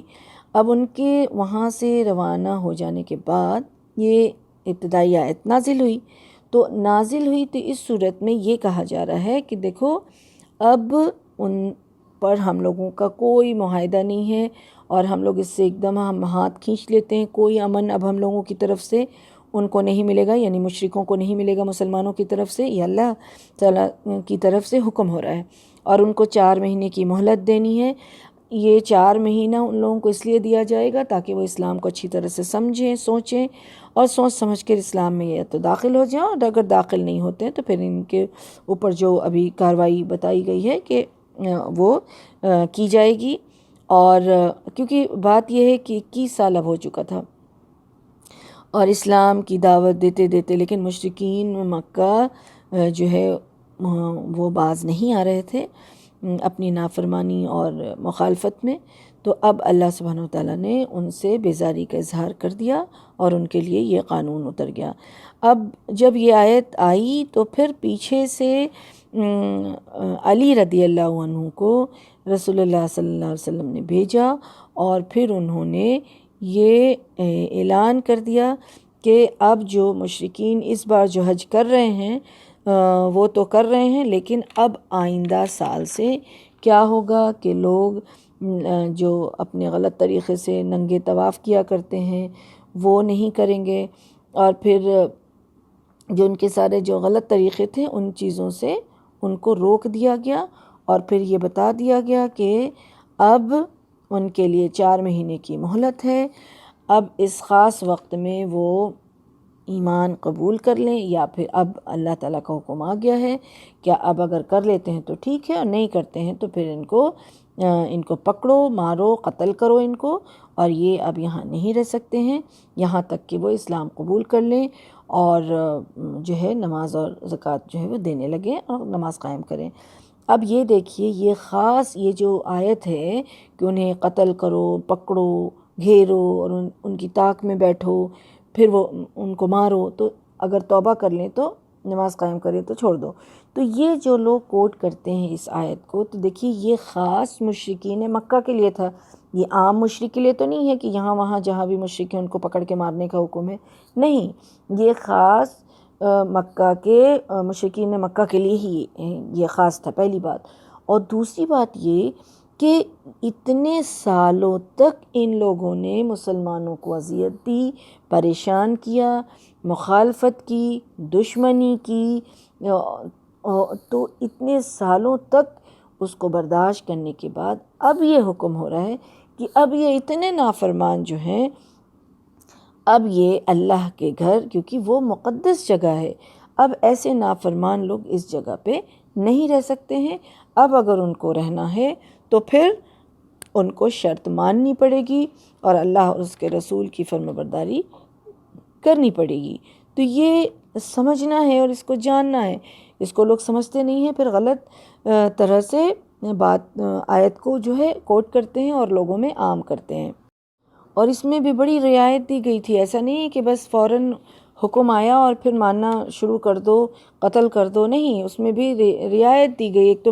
4 مہینے کا وقت دیا گیا، پھر آگے اللہ تعالیٰ فرماتے ہیں کہ اور اگر ان مشرکوں سے کوئی آپ سے پناہ طلب کرے تو اسے پناہ دیجئے، یعنی اس میں سے اگر کوئی آپ سے مانگتا ہے پناہ کہ مجھے اپنے گھر میں پناہ دو تو پناہ دیجئے، یہاں تک کہ وہ اطمینان سے اللہ کا کلام سن لے، پھر اسے اس کی جائے امن تک پہنچا دو۔ یعنی ایسا نہیں ہے اگر تمہارے گھر میں وہ پناہ چاہتا ہے کوئی مشرک تو اس کو پناہ دو، پھر اسے اللہ کا کلام سناؤ، پھر ایسا نہیں ہے کہ اب تم نے سنایا اور وہ اگر نہیں مانتا ہے تو پھر اس کو قتل کر دو، نہیں، کیونکہ ابھی وقت ہے، اس کو سنا کر کے پھر چھوڑ دو، یہ کہ وہ تاکہ وہ سمجھے اور امن تک اس کو اس کے گھر تک پہنچا دو، یعنی تم اپنی حفاظت میں لے کر کے اس کو اس کے گھر تک پہنچا دو، اس کی حفاظت کرو۔ یہ اس لیے کرنا چاہیے کہ وہ لوگ علم نہیں رکھتے ہیں، ابھی ان کو علم نہیں ہے، ابھی وہ نہیں جان رہے ہیں، تو اس لیے یہ سارا کام ان کے ساتھ یہ خیر خواہی ابھی تک کرنی ہے، یہ 4 مہینے کا جو وقت ہے۔ اللہ اور اس کے رسول کے ہاں مشرکوں کا حد کیسے معتبر ہو سکتا ہے، بجز کہ ان لوگوں نے جنہوں نے مسجد حرام کے پاس تم سے عہد کیا تھا، تو جب تک وہ تمہارے ساتھ سیدھے رہیں تو بھی ان کے ساتھ سیدھے رہو، اگر اللہ یقیناً پرہیزگاروں کو جو ہے وہ پسند کرنے والا ہے۔ ان کا عہد معتبر بھی کیسے ہو سکتا ہے، جبکہ اگر یہ مشرکوں کے بارے میں بات ہو رہا ہے کہ ان کا عہد جو ہے وہ کیسے معتبر ہو سکتا ہے، اعتبار کے لائق کیسے ہو سکتا ہے، وہ تم پر قابو پائیں تو تمہارے معاملے میں نہ کسی رشتے کا لحاظ رکھیں گے اور نہ عہد کا، وہ باتوں سے ہی تمہیں خوش کرتے ہیں جبکہ ان کا دل وہ بات تسلیم نہیں کرتا ہے اور ان میں سے اکثر بد عہد ہیں۔ اصل میں ان کی بد عہدی جو ہے اس کی وجہ سے کہا جا رہا ہے کہ جو عہد کو توڑنے والا ہوتا ہے، جو عہد کا پاس نہیں رکھ سکتا، وہ کیسے، کیونکہ یہ تو صرف اپنے ذاتی فائدے کی ہی بات سنتے ہیں اور سمجھتے ہیں، خواہش نفس کی پیروی کو ترجیح دیتے ہیں، اخلاقی اقدار جو ان کا ایک دم سے گرا ہوا، اللہ کے احکام کو اپنے فائدے کے لیے یہ لوگ بیچ دیتے ہیں، اس کو چھوڑ دیتے ہیں، نظر انداز کرتے ہیں۔ پھر وہ کیوں ایسا ہو سکتا ہے، مسلمان سے بدعہدی کرتے ہیں، لوگوں کو اکساتے ہیں، تو پھر ایسے لوگ کی جو ہے باتوں پر یقین کرنا کیسے انسان کر سکتا ہے۔ اب اللہ تعالیٰ فرماتے ہیں کہ انہوں نے اللہ کی آیات کو تھوڑی سی قیمت پر بیچ دیا، لوگوں کو اللہ کی راہ سے روک دیا، بہت برے ہیں وہ لوگ جو یہ کام کر رہے ہیں۔ وہ کسی مومن کے معاملے میں نہ کسی قرابت کا لحاظ رکھتے ہیں اور نہ عہد کا۔ اب یہ رسول اللہ صلی اللہ علیہ وسلم کے بہت سارے رشتہ دار بھی تھے اس میں، تو نہ تو قرابت داری کا لحاظ رکھتے تھے وہ اور نہ تو عہد کا لحاظ رکھتے تھے، اور یہی لوگ شرارتوں میں حد سے بڑھے ہوئے تھے، اور یہی لوگ تو تھے جو شروع سے دشمنی میں لگے رہے اور دین کے لیے، رسول اللہ صلی اللہ علیہ وسلم کے لیے، صحابہ کے لیے کیسے کیسے روڑے اٹکاتے رہے، اور ان لوگوں نے شرارتیں کی۔ ہاں اگر یہ توبہ کر لیں، اب یہ باتیں بتانے کے بعد اللہ تعالیٰ فرما رہے ہیں اگر یہ توبہ کر لیں، نماز قائم کریں اور زکوٰۃ ادا کرنے لگیں تو وہ تمہارے دینی بھائی ہیں۔ اور ہم اپنے احکام ان لوگوں کے لیے تفصیل سے بیان کرتے ہیں جو علم رکھتے ہیں، اور اگر وہ معاہدہ کرنے کے بعد اپنی قسمیں توڑ دیں اور دین میں طعنہ زنی کریں تو کفر کے ان علمبرداروں سے جنگ کرو۔ یعنی اگر اللہ تعالیٰ پھر چانس دے رہے ہیں کہ توبہ کر لیتے ہیں اور نماز قائم کرتے ہیں، زکوٰۃ دیتے ہیں، تو پھر تمہارے دینی بھائی ہیں یہ، ان کے یہ سب اور اگر تو حفاظت میں اب رہیں گے۔ لیکن اگر یہ لوگ جو بڑے بڑے سردار ہیں جو کفر کا ٹھیکہ لے کے رکھے ہوئے ہیں، اگر یہ پھر عہد شکنی کرتے ہیں اور اپنی قسمیں توڑتے ہیں تو پھر ان سے جنگ کرو، ان کی قسموں کا کچھ اعتبار نہیں ہے، اور اس لیے جنگ کرو کہ وہ باز آ جائیں، کیونکہ ان کی قسم کا کوئی اعتبار نہیں ہے، اس لیے تیار رہو، اور اس لیے جنگ کرو کہ وہ باز آ جائیں، اپنی ان حرکتوں سے اب تو باز آ جائیں۔ کیا تم ایسے لوگوں سے نہ لڑو گے جنہوں نے اپنی قسمیں توڑ دیں اور انہوں نے ہی رسول کو مکہ سے نکال دیا؟ یعنی کہ اب یہ اس بات کو سمجھنا ہے، مجھے اور آپ کو بھی ضرور سمجھنا ہے، کیونکہ اگر یہ جواب دینا پڑتا ہے تو ہم خود اس کا علم نہیں رکھتے ہیں تو ہم صحیح جواب نہیں دے پاتے ہیں، اور کبھی کبھی ہم خود، اللہ نہ کرے کہ ہم شرمندہ ہوتے، نعوذ باللہ۔ قرآن کی بات جو ہمیشہ حق پر ہے، لیکن ہمیں اس کا علم ہونا چاہیے۔ تو اللہ سبحانہ تعالیٰ فرما رہے ہیں کہ کیا تم ایسے لوگوں سے نہیں لڑو گے جنہوں نے اپنی قسمیں توڑ دیں، اور انہوں نے ہی تو رسول کو صلی اللہ علیہ وسلم کو مکے سے نکال دیا تھا، نکالنے کا قصد کر رکھا تھا، اور لڑائی کی ابتدا بھی انہوں نے ہی کی تھی۔ کیا تم ان سے ڈرتے ہو؟ حالانکہ اللہ اس بات کا زیادہ حق رکھتا ہے کہ تم اس سے ڈرو اگر تم مومن ہو۔ یعنی ہر طرح کی قسمیں کو توڑا. ابھی صلح حدیبیہ بھی کیا تو اس کو بھی توڑ دیا ان لوگوں نے. اچھا رسول اللہ صلی اللہ علیہ وسلم پہ قتل کی سازشیں کرتے رہے، ظلم کیا، زیادتی کیا، اذیتیں دی، تو مکہ سے نکل جانا پڑا. تو اللہ تعالیٰ کہہ رہے ہیں کہ کیا تم ایسے لوگوں سے نہیں لڑو گے؟ ان سے اب لڑو. تم کیوں ڈرتے ہو؟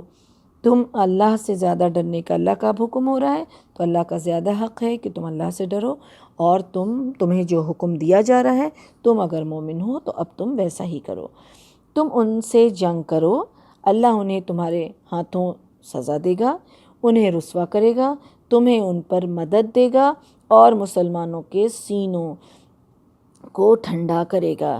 اللہ اکبر. اب اللہ سبحانہ تعالیٰ کہہ رہے ہیں کہ تم ڈرو نہیں، ان سے جنگ کرو. اور جو انہوں نے جو ظلم کیا، اللہ سبحانہ تعالیٰ تمہارے ہاتھ سے ہی اب تم کو ان کو سزا دے گا، تمہارے ہاتھوں سے ان کو سزا دے گا، انہیں رسوا کرے گا اور تمہاری مدد کرے گا اور مسلمانوں کے سینوں کو ٹھنڈا کرے گا. یعنی کہ مسلمانوں میں سے کچھ ایسے بھی تھے جو ہجرت نہ کر سکے تھے، جیسے کہ کچھ بیمار ہیں، بوڑھے ہیں، یا پھر بچے ہیں، کچھ عورتیں ہیں. تو اس طرح کے لوگ جو مکہ میں رہ گئے تھے، وہ مسلسل ان کی اذیتوں کو، ان کے ظلم کو سہ رہے تھے اور برداشت ان کو کرنا پڑ رہا تھا. تو ان کے سینے میں جو جلن تھی، تکلیف کی، ظلم کی، تو اللہ سبحانہ وتعالیٰ کہہ رہے ہیں کہ اسے بھی ہم ٹھنڈا کریں گے اور ان کے دلوں کا غصہ دور کرے گا. اور اللہ جسے چاہے گا توبہ کی توفیق بھی دے دے گا. اللہ سب کچھ جاننے والا اور حکمت والا ہے. اب اللہ تعالیٰ فرماتے ہیں کہ کیا تم نے یہ سمجھ رکھا ہے کہ تمہیں یوں ہی چھوڑ دیا جائے گا؟ یہ نئے جو لوگ مسلمان ہوئے تھے نا، اسلام میں آئے تھے، ان کے لیے ہے کہ کہا جا رہا ہے کہ تمہیں ایسے ہی چھوڑ دیا جائے گا، جبکہ اللہ نے ابھی تک یہ معلوم ہی نہیں کیا ہے کہ تم میں سے کن لوگوں نے جہاد کیا اور اللہ اور اس کے رسول اور مومنوں کے سوا کسی اور کو اپنا دوست نہیں بنایا. یعنی ان لوگوں سے کہا جا رہا ہے کہ دو باتیں جو ہے اس کا امتحان لینا جو ضروری ہے. ایک وہ کہ تم اللہ کی راہ میں کیا جان مال دینے کے لیے تیار ہو، اور دوسری یہ کہ غیر مسلموں سے، یعنی جو اسلام کے دشمن ہیں، ان سے تمہاری دوستی تو نہیں، ان سے دوستی کسی بھی صورت میں مسلمان کو جو ہے دلی دوستی تو نہیں رکھنی ہے. اور جو کچھ تم کرتے ہو اللہ اس سے خوب واقف ہے. مشرکوں کا یہ کام نہیں کہ وہ اللہ کی مسجدوں کو آباد کریں، وہ تو خود اپنے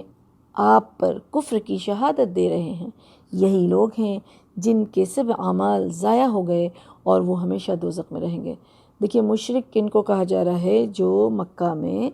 مسجد کی ان کے پاس تولیت ہے اور وہ مسجد کو آباد کرنے والے ہیں، وہ طواف کرنے والے ہیں، نماز پڑھنے والے ہیں. ان کو اللہ سبحانہ وتعالیٰ نے قرآن میں مشرک کہا ہے. کیوں کہا ہے؟ کیونکہ وہ اللہ سبحانہ وتعالیٰ کے ساتھ شرک کرتے تھے. مشرک ان کو، اور یہ بڑے بڑے کام کرنے والے تھے. کعبہ بیت اللہ کی حفاظت کرنا، اس کی دیکھ ریکھ کرنا، اس کی جو ہے صفائی کرنا، یہ بہت بڑی سعادت اور بہت بڑی نیکی کا کام ہے. لیکن اس کے باوجود اللہ سبحانہ وتعالیٰ یہ کہہ رہے ہیں کہ یہ لوگ اس لائق ہی نہیں ہیں. یہ لوگ ایسے لوگ نہیں، ان کے عمل کو ضائع کیا جائے گا. ضائع ہو گیا کیوں؟ اور کیونکہ اللہ تعالیٰ کہہ رہے ہیں یہ کفر کی شہادت خود دے رہے ہیں. اب یہ کرتے کیا تھے؟ ان کے اندر شرک تھا، ان کے اندر ریاکاری تھا. یہ اپنی مرضی کے طریقے پر عبادت کرتے تھے. بہت غور کرنے کی ضرورت ہے یہاں پہ. یہ طواف کرتے تھے، ننگے طواف کرتے تھے. عبادت میں جو ان کا جو ذکر ہوتا تھا وہ سیٹیاں بجاتے تھے، تالیاں بجاتے تھے، گانے بجانے کی محفلیں بنا کر رکھتے تھے. تو یہ اپنے طریقے پر جو ہے وہ عبادت کرتے تھے اور سمجھتے تھے کہ اللہ سبحانہ وتعالیٰ اس سے راضی ہوگا. تو ان کی نیت بھی یہی تھی کہ ہم اللہ کو راضی کرنے کے لیے ہم عبادت کر رہے ہیں. لیکن چونکہ طریقہ یہ اللہ اور اس کے رسول کے خلاف تھا، تو اللہ سبحانہ وتعالیٰ کہہ رہے ہیں کہ ان کے اعمال جو ہے وہ یہ خود کفر کی شہادت دے رہے ہیں. کفر کیا ہے؟ انکار کرنا. تو انکار کرنے کی شہادت دے رہے ہیں، تو اس لیے ان کے اعمال جو ہے وہ ضائع کر دیے جائیں گے، کر دیے گئے، اور وہ ہمیشہ دوزخ میں رہیں گے. اور ایسے لوگوں کے لیے دوزخ کی جو ہے وہ خوشخبری دی گئی ہے. اللہ کی مساجد کو آباد کرنا تو اس کا کام ہے جو اللہ پر اور آخرت کے دن پر ایمان لائے، نماز قائم کرے، زکوٰۃ ادا کرے، اور اللہ کے سوا کسی سے نہ ڈرے. یعنی کہ جو لوگ اعمال ان کا ضائع کیوں ہوا؟ کیونکہ اللہ اور آخرت پر ان کا ایمان صحیح نہیں تھا. مشرک جو ہے روز آخرت پر ایمان نہیں رکھتے ہیں، اسی لیے وہ ان کا سارا عمل جو ہے وہ برباد ہوا. خود ساختہ قانون بنا کر کے ان کی عبادتیں تھیں. تو اللہ تعالیٰ یہ کہہ رہے ہیں کہ ایسے لوگ کیسے مسجد کی آبادی کو آباد کرنے کے مستحق ہو سکتے ہیں؟ مسجد کی آبادی تو ان کے لیے ہے، وہ لوگ کر سکتے ہیں جو نماز کے لیے آنا جانا کریں، مسجد کی صفائی کریں، ان کی روشنی کا انتظام، مسجد کی تعمیر، ان کی حرمت، یہ سارا کچھ اس میں جو شامل ہے وہ تو ایسے لوگ کریں گے جو اللہ پر اور روز آخرت پر ایمان رکھتے ہوں، نماز قیام کرتے ہوں اور اللہ کے سوا کسی سے نہ ڈرتے ہوں. یعنی لوگ کیا کہیں گے، لوگ کیا کہیں گے، باپ دادا یہی کرتے آئے تھے تو ہم بھی وہی کہیں گے. باپ دادا کیا کہیں گے، ہمارے رشتہ دار کیا کہیں گے، اور یہ جو ہے تو اللہ تعالیٰ کہہ رہے ہیں اللہ کے سوا کسی سے نہیں ڈرنے والا ہو. یعنی اللہ نے جو حکم دیا ہے اس طریقے پر اس کا جو ہے وہ سارا کام ہونا چاہیے، اس کی عبادت ہونی چاہیے.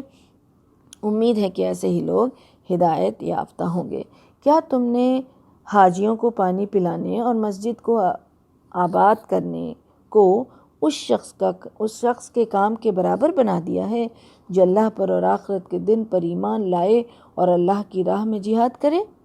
یعنی ایسے لوگ کیسے کریں گے جو ایمان لانے والے ہیں، اور جن کے اندر ایمان ہی صحیح نہیں ہے وہ کیوں کریں گے؟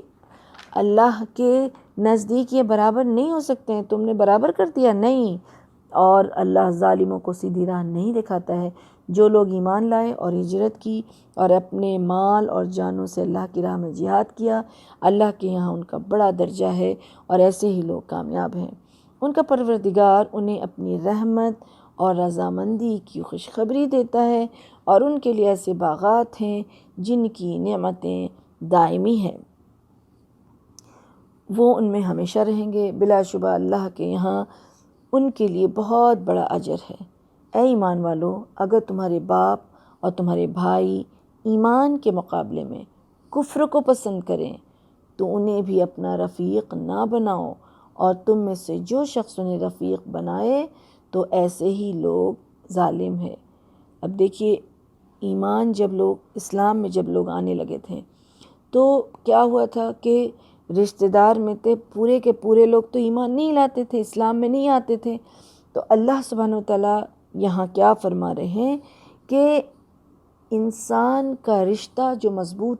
ہونا چاہیے، اور اللہ کا جو حکم ہے وہ کیا ہے؟ ایمان کا رشتہ زیادہ مضبوط ہونا چاہیے، نہ کہ خون کا رشتہ.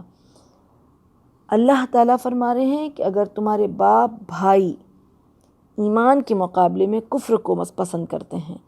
تو تم کو کیا کرنا ہے کہ تم کو اپنا دلی دوست، اپنا رفیق جو ہے وہ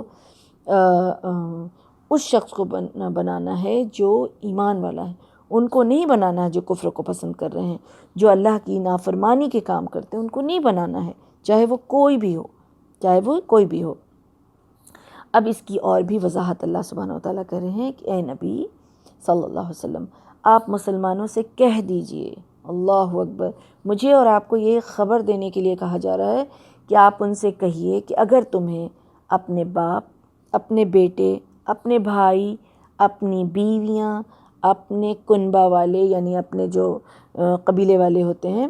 اور وہ مال جو تم نے کمائے ہیں، یعنی وہ مال نہیں جو تم کو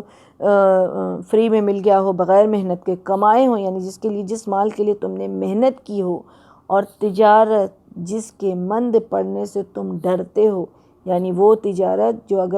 جس میں کمی ہو جائے اور وہ بیٹھ جائے تو اس سے اگر تم ڈرتے ہو، اور تمہارے مکان جو تمہیں پسند ہے، یعنی گھر جس میں تم رہتے ہو، اس کو سجاتے ہو، سنوارتے ہو، جو تم کو پسند ہے، اللہ اور اس کے رسول اور اس کی راہ میں جہاد کرنے سے زیادہ محبوب ہیں، تو انتظار کرو یہاں تک کہ اپنا حکم اللہ سبحانہ وتعالیٰ لے آئے. اور اللہ نافرمان لوگوں کو راہ نہیں دکھاتا ہے، اللہ اکبر، یہ بہت ہی بڑی آیت ہے، جس کو سمجھ لے انسان تو بہت ہی خوف کھانے والی ہے۔ یعنی مومنوں کے امتحان کے لیے یہ چیزیں ہوتی ہیں۔ فطری لگاؤ انہی چیزوں سے ہوتا ہے۔ یعنی یہ قریبی رشتہ ہے نا، باپ بھائی، بیٹا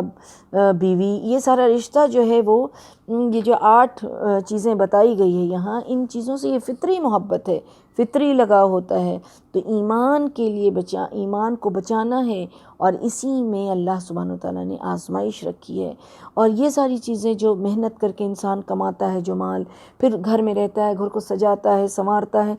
یہ ساری چیزیں اللہ تعالیٰ کہہ رہے ہیں وہ بزنس، وہ کام، وہ جاب جس کے لیے وہ جد و جہد کر رہا ہے، یہ ساری چیزیں جو ہے اگر اللہ اور اس کے رسول سے زیادہ اگر ان چیزوں سے محبت ہے تو پھر اللہ تعالیٰ کیا کہہ رہے ہیں کہ اس کو نافرمان کہہ رہے ہیں۔ یعنی کہ مقدم نہیں رکھنا ہے ان کی محبت کو۔ جہاں اللہ اور اس کے رسول کا حکم آ جائے، جہاں اللہ اور اس کے رسول کی فرمانبرداری کی بات آئے، تو پھر ان سب کو ترجیح نہیں دینی ہے، ان سب کو ترجیح نہیں دینی ہے، بلکہ ترجیح کس کو دینا ہے؟ یہ اللہ اور اس کے رسول کے حکم کو، جہاد کو زیادہ محبوب، اس سے محبت رکھنی ہے۔ یعنی اس کی وجہ سے اگر ان کو چھوڑنا پڑے اور تو پھر ان کو چھوڑ دو، اگر ان کی ناراضگی برداشت کرنی ہے تو ناراضگی برداشت کرو، لیکن تم حکم کس کا مانو گے؟ اللہ اور اس کے رسول کا۔ مسلمانوں کو یہ متنبہ کیا گیا، خبردار کیا گیا ہے کہ اگر تم نے ان کمزوریوں کو دور نہیں کیا تو اپنی جان اور مال سے جہاد کرنے میں اگر تم کوتاہی کرو گے، سستی کرو گے، رشتہ داروں کی محبت میں اگر، خواہش نفس میں اگر پھنس کر اللہ کے احکام کی تعمیل نہیں کرو گے تو حقیقی کامیابی تم کو نصیب نہیں ہوگی۔ جب تم جہاد چھوڑ دو گے تو اللہ تم پر ایسی ذلت مسلط کرے گا جس سے تم کبھی نکل نہ سکو گے، یہ رسول اللہ صلی اللہ علیہ وسلم نے فرمایا ہے۔ تو یہ بہت بڑی آیت ہے جسے مجھے اور آپ کو سمجھنا ہے اور اللہ سے ڈرنا ہے۔ پیچھے جو یہ بات گزری کہ اللہ کا حق ہے کہ اس سے ڈرو اور لوگوں سے نہ ڈرو، بار بار یہ اللہ سبحانہ وتعالیٰ فرماتے ہیں۔ اب یہاں جنگ حنین کے بارے میں اللہ سبحانہ وتعالیٰ فرما رہے ہیں کہ دیکھو، اللہ اس سے پہلے بہت سی قوموں پر تمہاری مدد کر چکا ہے، یعنی پہلے بھی جتنے جنگ ہوئے مسلمانوں سے، اللہ سبحانہ وتعالیٰ فرما رہے ہیں کہ دیکھو پہلے بھی جو بھی جنگیں ہوئی ہیں تو اللہ سبحانہ وتعالیٰ نے تمہاری مدد کی ہے، اور حنین کے دن بھی تمہاری مدد کی تھی جبکہ تم اپنی کثرت پر ناز کر رہے تھے، مگر وہ کثرت تمہارے کسی کام نہیں آئی تھی، اور زمین اپنی فراغی کے باوجود تم پر تنگ ہو گئی اور تم پیٹھ دکھا کر بھاگ کھڑے ہوئے تھے۔ اب یہ جنگ حنین جو ہے وہ 8 ہجری میں ہوا تھا، فتح مکہ جب ہوا نا تو اس کے 19 دن کے بعد یہ جنگ ہوا۔ اب اس میں یہ ہوا کہ مسلمانوں کی جو تعداد تھی وہ 12,000 کے قریب تھی، اور دشمن جو تھے وہ 8,000 تھے۔ تو یہ مسلمانوں کے دل میں یہ بات آ گئی، اس چیز کا فخر ان کے اندر آیا کہ ہم تو اتنی تعداد میں ہیں۔ اللہ سبحانہ وتعالیٰ نے فرمایا کہ دیکھو یہ کثرت کی بات جو تمہارے دل میں آئی نا، یہ تمہارے لیے صحیح نہیں ہے۔ اب ہوا یہ کہ اللہ تعالیٰ کہہ رہے کہ زمین فراغی کے باوجود تم میں تنگ ہو گئی تھی، یعنی کہ اب سارے مسلمان جو وہ جہاں ہونے لگا، جنگ جو شروع ہوا تو اتنی جو ہے تیر اندازی وہ لوگ کرنے لگے، یہ ہو کہ سارے بھگدڑ مچ گیا، اور سارے لوگ جو ادھر ادھر سارے مسلمان بھاگنے شروع ہو گئے۔ تو رسول اللہ صلی اللہ علیہ وسلم نے انہیں سب کو پھر آواز لگائی، بلایا کہ اب کیا ہے، تم لوگ اس طرح سے کیوں کر رہے ہو، آ جاؤ، سب کو بلایا۔ پھر اللہ نے اپنے رسول پر اور مومنوں پر تسکین نازل فرمائی۔ مطلب اس وقت تو بھگدڑ مچ چکی تھی، سارے بھاگ چکے تھے، تم قریب تھا کہ تم جو ہے وہ ہار جاتے، کیونکہ تم نے تو پیٹھ دکھائی دیا تھا، لیکن اللہ سبحانہ وتعالیٰ نے تمہاری مدد کی۔ جب رسول صلی اللہ علیہ وسلم نے آواز لگائی اور تم سب واپس آئے اللہ کے حکم سے، تو پھر اللہ سبحانہ وتعالیٰ نے تسکین دی، تمہارے دلوں کو اطمینان دیا، اور ایسے لشکر اتارے جو تمہیں نظر نہیں آتے، یعنی فرشتوں سے اللہ سبحانہ وتعالیٰ نے تمہیں مدد کی، اور کافروں کو سزا دی، اور کافروں کا یہی بدلہ ہے۔ یعنی تمہیں تکبر اور ان چیزوں سے کام نہیں لینا چاہیے، ہر حال میں تمہیں یہ سمجھنا ہے کہ اللہ سبحانہ وتعالیٰ کی مدد سے ہی تمہاری جیت ہوئی۔ کم تعداد تھے تب بھی اللہ نے مدد کی، اللہ کی مدد ہی ہوتی ہے، اور زیادہ تعداد تھے تو بھی اللہ کی مدد سے ہی تم فتح پاتے ہو۔ پھر اس کے بعد اللہ جسے چاہتا ہے توبہ کی توفیق دے دیتا ہے۔ یعنی ہوا یہ تھا کہ جتنے بھی اس میں قید کر لیے گئے مسلمانوں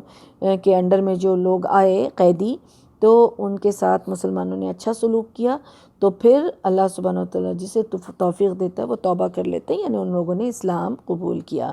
دے دیتا ہے، اور وہ درگزر کرنے والا اور رحم کرنے والا ہے۔ آگے اللہ تعالیٰ فرماتے ہیں کہ اے ایمان والوں، مشرک ناپاک لوگ ہیں، یعنی عقیدے کے لحاظ سے ناپاک لوگ ہیں، لہٰذا اس سال کے بعد وہ مسجد حرام کے قریب بھی نہ بھٹکنے پائیں، اور اگر تمہیں مفلسی کا ڈر ہو، لیکن کیونکہ اب جو لوگ نئے مسلمان تھے یا کچھ دل میں تو انسان ہونے کے ناطے دیکھیے آپ بار بار یہ نوٹس کریں گے کہ اتنے بڑے درجے کو پا لینے والے صحابہ بھی ان کے دل میں بھی کچھ نہ کچھ تو بات آتی ہی تھی، آتی ہی ہوگی، تو تبھی تو اللہ سبحانہ وتعالیٰ ایسی آیتوں کو نازل فرماتے ہیں کہ اگر تمہیں مفلسی کا ڈر ہو تو اللہ چاہے تو جلد ہی تمہیں اپنی مہربانی سے غنی کر دے گا۔ یعنی کہ اب جو ہے مشرکین مکہ جو ہیں اب حرم میں نہیں آئیں گے اور حج نہیں کر سکیں گے، ان کا داخلہ ممنوع ہو گیا، تو اب تمہیں اس چیز کا خوف نہ ہو کہ اب ہمارا تجارت کیسے ہوگا، ہم تو مفلس ہو جائیں گے، تو نہیں۔ اللہ سبحانہ وتعالیٰ فرما رہے ہیں کہ اللہ سبحانہ وتعالیٰ اپنی مہربانی سے تمہیں غنی کرے گا، اور اللہ سب کچھ جاننے والا اور حکمت والا ہے۔ اور اہل کتاب میں سے ان لوگوں کے ساتھ جنگ کرو جو نہ اللہ پہ ایمان لاتے ہیں اور نہ آخرت کے دن پر، نہ ان چیزوں کو حرام سمجھتے ہیں جو اللہ اور اس کے رسول نے ان پر حرام کی ہے، اور نہ ہی دین حق کو اپنا دین بناتے ہیں، یہاں تک کہ اپنے ہاتھ سے جزیہ ادا کریں اور چھوٹے بن کر رہنا گوارا کر لیں۔ یعنی اس کنڈیشن پر وہ رہنا گوارا کر لیں تو پھر صحیح ہے۔ اب اللہ تعالیٰ آگے فرماتے ہیں کہ یہود کہتے ہیں کہ عزیز اللہ کا بیٹا ہے، اور عیسائی کہتے ہیں کہ مسیح اللہ کا بیٹا ہے۔ یہ تو ان کے منہ کی باتیں ہیں، وہ ان کافروں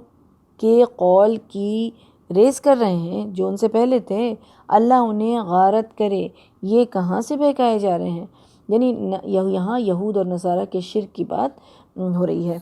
اور اللہ تعالیٰ نے پھر فرمایا کہ انہوں نے اب ان لوگوں نے کیا تھا کہ انہوں نے اپنے علماء اور درویشوں کو اللہ کے سوا رب بنا لیا تھا، اور مسیح ابن مریم کو بھی، حالانکہ انہیں یہ حکم دیا گیا تھا کہ ایک اللہ کے سوا کسی کی عبادت نہ کرو، جس کے سوا کوئی الہ نہیں۔ اللہ تعالیٰ ان چیزوں سے پاک ہے جو وہ شریک ٹھہراتے ہیں۔ تو اسی آیت کے بارے میں جب عدی بن حاتم جب انہوں نے اسلام قبول کر لیا تھا،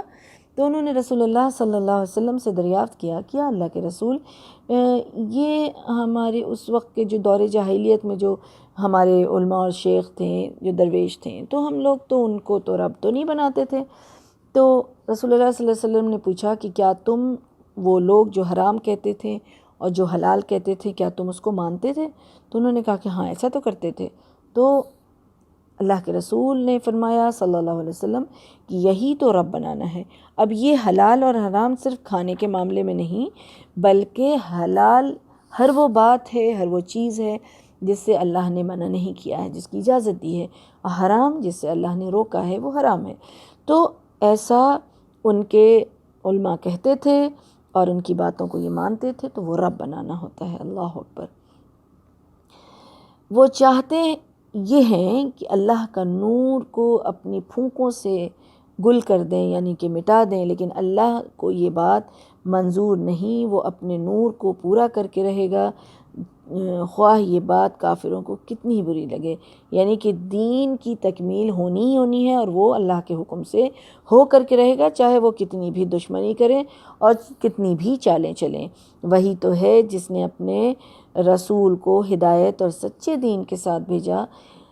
تاکہ اس دین کو سب ادیان پر، یعنی جتنے بھی دین ہیں سارے ادیان پر غالب کر دے، خواہ یہ بات مشرکوں کو کتنی ہی ناگوار گزرے۔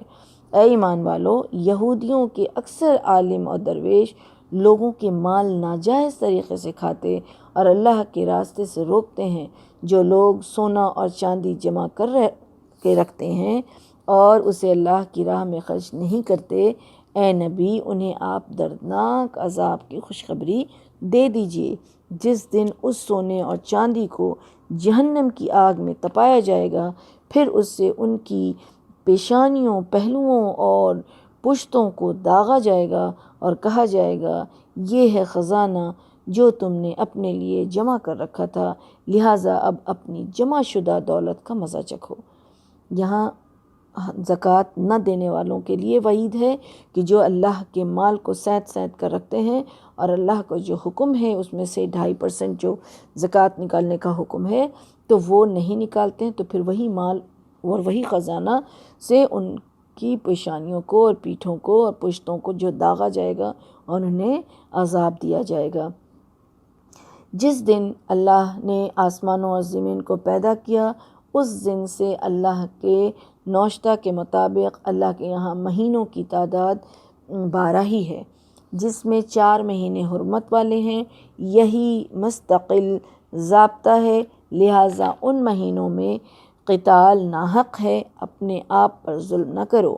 اور مشرکوں سے سب مل کر لڑو جیسے وہ تم سے مل کر لڑتے ہیں، اور جان لو کہ اللہ پرہیزگاروں کے ساتھ ہے۔ یعنی یہاں یہ کہا جا رہا ہے کہ حرمت والے مہینے میں مشرک اگر تم پہ ظلم کرتے ہیں، تم سے لڑنے آتے ہیں تو تم بھی ان سے لڑو۔ ایسا نہیں ہے کہ حرمت والے مہینے ہیں تو تم مار کھا لو، تم پہل نہیں کرو گے، لیکن تم سے وہ لڑیں تو تم ضرور ان سے لڑو۔ مہینوں کو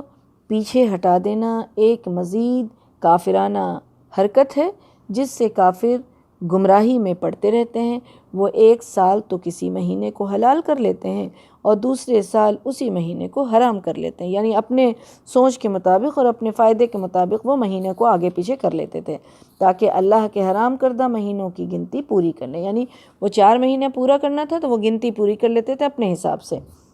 اس طرح وہ اس مہینے کو حلال کر لیتے ہیں جسے اللہ نے حرام کیا تھا، اس لیے ان کے برے اعمال خوشنما بنا دیے گئے ہیں اور اللہ کافروں کو سیدھی راہ نہیں دکھاتا ہے۔ اے ایمان والو، تمہیں کیا ہو گیا ہے کہ جب تمہیں کہا جاتا ہے کہ اللہ کی راہ میں جہاد کرنے کے لیے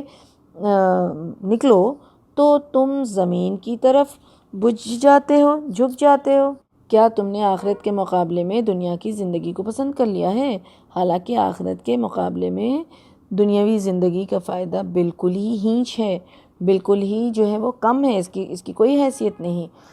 اصل میں دیکھیے یہاں سے بالکل ہی رخ جو ہے وہ دوسری طرف آ گیا ہے، آیت نمبر 38 سے یہاں سے اب غزوہ تبوک کا ذکر آ رہا ہے، اور اس میں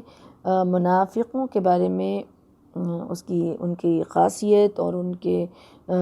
کی علامات اور ان کے اقسام سب کا ذکر ہمیں ملے گا۔ یہ شوال 9 ہجری میں غزوہ تبوک ہوا یہ کہ جب مکہ اور حنین فتح ہوا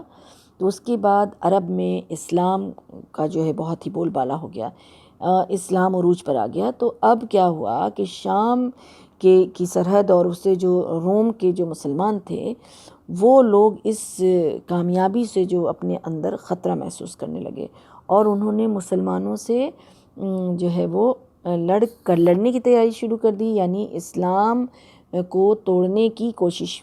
کرنے کی سازش کرنے لگے کہ اب ان سے جنگ کر کے اسلام کو پھر سے توڑنا ہے، مسلمانوں کو پھر سے کمزور کرنا ہے۔ تو جب اس کی خبر رسول اللہ صلی اللہ علیہ وسلم کو لگی تو رسول اللہ صلی اللہ علیہ وسلم نے تیاری شروع کی کہ ہم ان کے اوپر حملہ کریں گے۔ تو اب مسلمانوں کی تعداد 30,000 تھی اس میں، اور رومی جو لشکر تھا وہ قریب 1 لاکھ کے قریب تھے، اور حالات اس وقت کا ایسا تھا کہ مدینہ جو اس وقت چل رہا تھا کہ جیسے قحط سالی کا دور اس وقت چل رہا تھا، اور گرمی کا موسم تھا اور شدید گرمی تھی، اور فصلیں اس وقت جو ہے پکنے کو آئی تھیں۔ جب جنگ کا وقت تھا اس وقت فصل بھی پکنے والے تھے، یعنی کہ اب لوگ توڑیں گے اب ایسی حالات میں تو اب ان سے ان کو کچھ آمدنی ہوگی، کچھ ان کو راحت ملے گی، ایسا وقت تھا۔ اور پھر دوری بھی بہت تھی، یعنی فاصلہ بہت تھا، مشقت بڑا ہوا تھا، مشکل تھا سفر۔ اب سامان بھی ان لوگوں کے پاس اتنا نہیں، سواریوں کی بھی قلت تھی، سواری بھی نہیں، اور مقابلہ بھی عظیم طاقت سے تھا، یعنی بہت بڑی سلطنت تھی اور سپر پاور اس وقت کا تھا وہ روم۔ تو اب ایسی حالت میں جنگ کرنا تھا، اور یہی جنگ جو ہے وہ غزوہ تبوک تھا۔ تو اب رسول اللہ صلی اللہ علیہ وسلم نے جو نکلنے کے لیے لوگوں کا کہا، تو یہ جنگ میں عام جنگ کا اعلان ہوا، یعنی کہ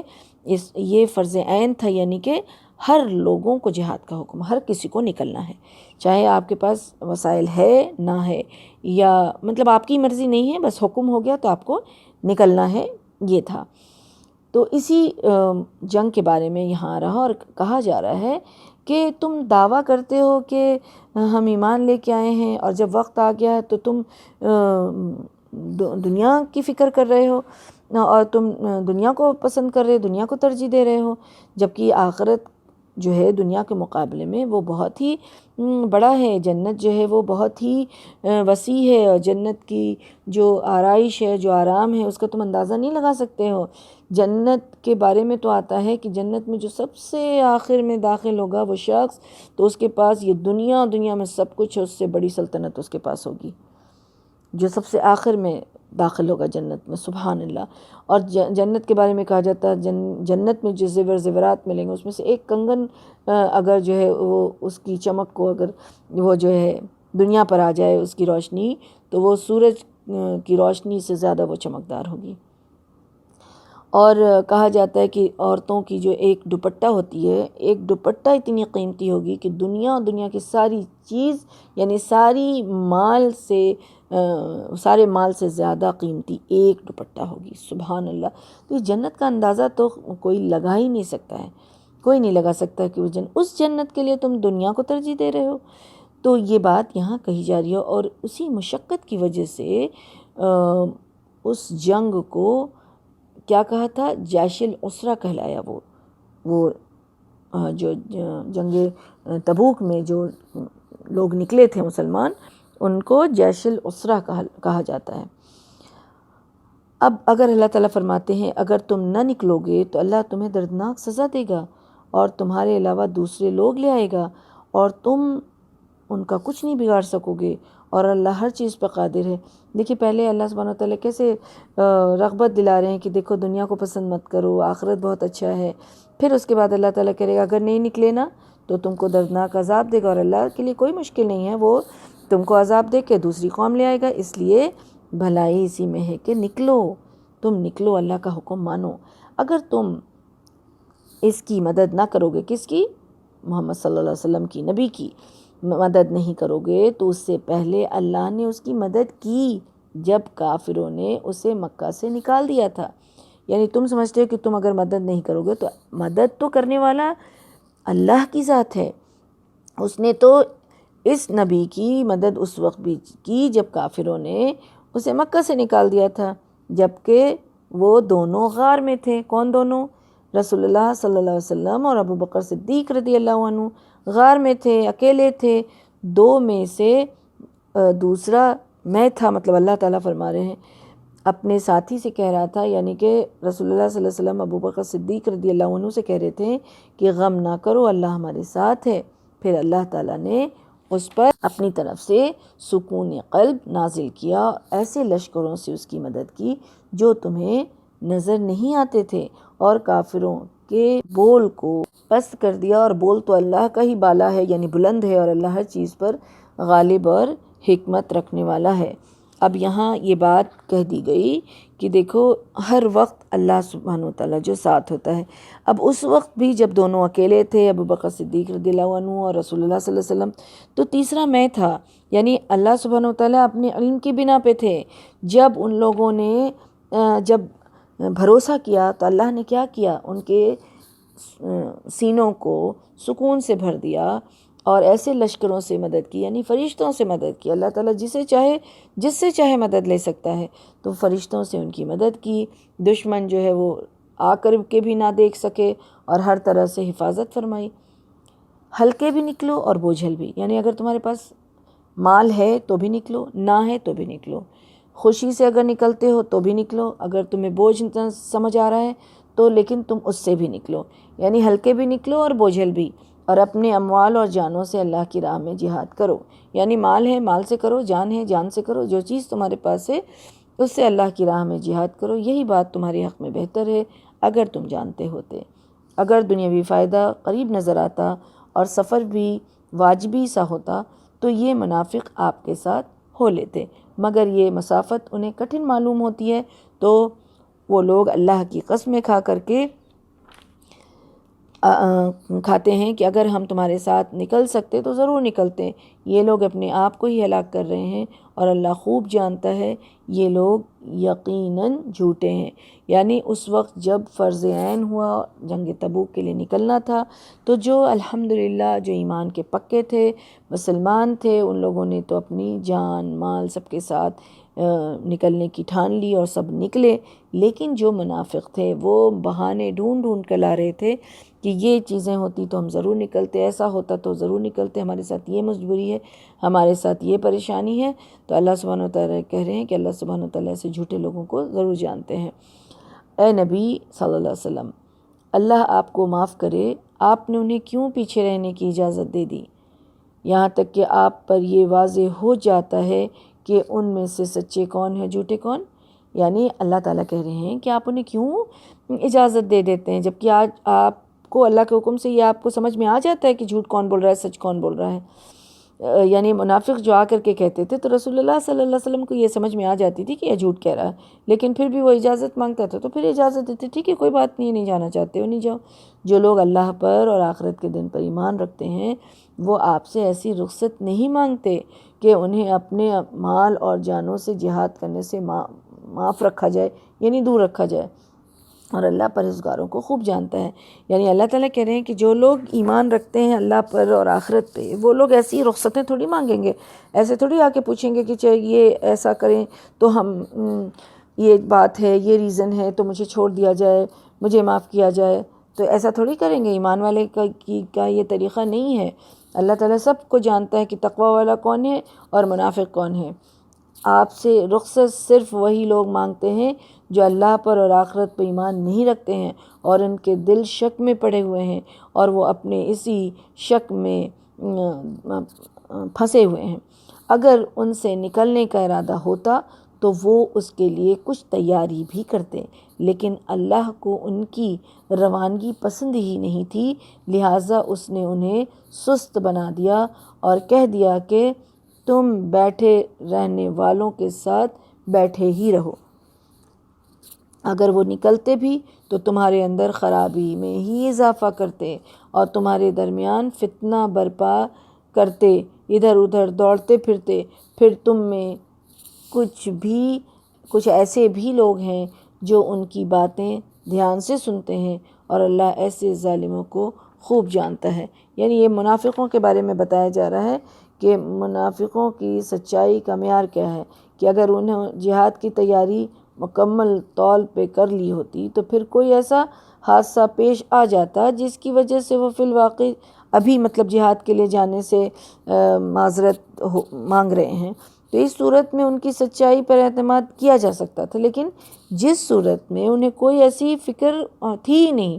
اور ان کا سارا دار و مدار جو ہے صرف ہیلا بہانہ لگانے میں ہی ہے، تو پھر ایسی صورت میں ان کو سچا کیسے سمجھا جا سکتا ہے؟ اور ایسے لوگ جو میدان میں جا کر بھی کچھ نہ کچھ فتنہ ہی کریں گے۔ یہ لوگ اس سے پہلے بھی فتنہ انگیزی کر چکے ہیں، یعنی پہلے بھی ان لوگوں کا طریقہ یہ تھا، آپ ان کے امور کو درہم برہم کرنے کے لیے الٹ پلٹ کرتے رہے ہیں، یہاں تک کہ اللہ کا سچا وعدہ آ گیا اور حکم غالب ہو گیا، جبکہ یہ ناک پہنچ رہے تھے یہ منافق۔ ان میں سے کوئی ایسا ہے جو کہتا ہے کہ مجھے رخصت دیجیے اور فتنے میں نہیں ڈالیے، سن رکھو فتنہ تو یہ لوگ پہلے ہی فتنے میں یہ لوگ پہلے ہی پڑے ہوئے ہیں اور جہنم ایسے کافروں کو گھیرے ہوئے ہے۔ اگر آپ کو کوئی بھلائی ملے تو انہیں بری لگتی ہے اور اگر کوئی مصیبت آ پڑتی ہے تو کہتے ہیں ہم نے تو پہلے ہی اپنا معاملہ درست رکھا تھا، پھر وہ خوشی خوشی واپس چلے جاتے ہیں۔ آپ ان سے کہیے ہمیں اگر کوئی مصیبت آئے گی تو وہی آئے گی جو اللہ نے ہمارے مقدر کر کے رکھی ہے، وہی ہمارا سرپرست ہے اور مومنوں کو اللہ ہی پر توکل کرنا چاہیے۔ نیز یہ کہ ان سے کہیے کہ تم ہمارے حق میں جس چیز کا انتظار کر سکتے ہو وہ یہی ہے کہ ہمیں دو بھلائیوں میں سے ایک بھلائی مل جائے، اور ہم تمہارے حق میں جس چیز کے منتظر ہیں وہ یہ ہے کہ اللہ تمہیں اپنے یہاں سے خود سزا دیتا ہے یا ہمارے ہاتھوں سے سزا دلواتا ہے، لہٰذا تم بھی انتظار کرو اور ہم بھی تمہارے ساتھ انتظار کرتے ہیں۔ نیز ان سے یہ کہہ دیجئے، اب یہ ساری تعلیم اللہ سبحانہ وتعالیٰ دے رہے ہیں، اور ان سے یہ بھی کہہ دیجئے، یعنی یا نبی آپ ان سے کہیے، تم خواہ خوشی سے خرچ کرو یا دل کے بوجھل دل سے خرچ کرو، تم سے یہ صدقات قبول ہی نہیں کیا جائے گا، کیونکہ تم فاسق لوگ ہو۔ یعنی جو نافرمان لوگ ہوتے ہیں، جن کے اندر اخلاص نہیں ہوتا ہے، وہ خوشی سے خرچ کریں یا بوجھل دل سے کریں، اللہ تعالیٰ ان کے صدقات کو قبول نہیں کرتا ہے۔ ان سے ان کے نفقات قبول نہ ہونے کی وجہ صرف یہ ہے کہ انہوں نے اللہ اور اس کے رسول کا انکار کیا، اور اگر نماز کو آتے ہیں تو ڈھیلے ڈھالے، اور اگر کچھ خرچ کرتے ہیں تو ایک دم بجھے ہوئے دل سے خرچ کرتے ہیں۔ یعنی ان منافقوں کے بارے میں سب بات ہو رہی ہے۔ ان لوگوں کے مال اور اولاد آپ کو تعجب میں ڈالیں، تعجب میں نہ ڈالیں۔ اللہ تو یہ چاہتا ہے کہ انہی چیزوں کے ذریعے انہیں دنیا میں زندگی میں سزا دے، اور جب ان کی جان نکلے تو اس وقت یہ کافر ہی ہوں۔ اللہ اکبر۔ اللہ تعالیٰ رسول اللہ صلی اللہ علیہ وسلم کو کہہ رہے ہیں کہ دیکھیے یہ کافر جو ہیں دنیا میں مال اور اولاد والے ہوں گے تو ان کو دیکھ کر آپ تعجب مت کریے گا، اور انہی چیزوں سے ان کو آزمایا جائے گا، اس دنیا میں بھی ان کو انہی سے سزا ملے گی، اور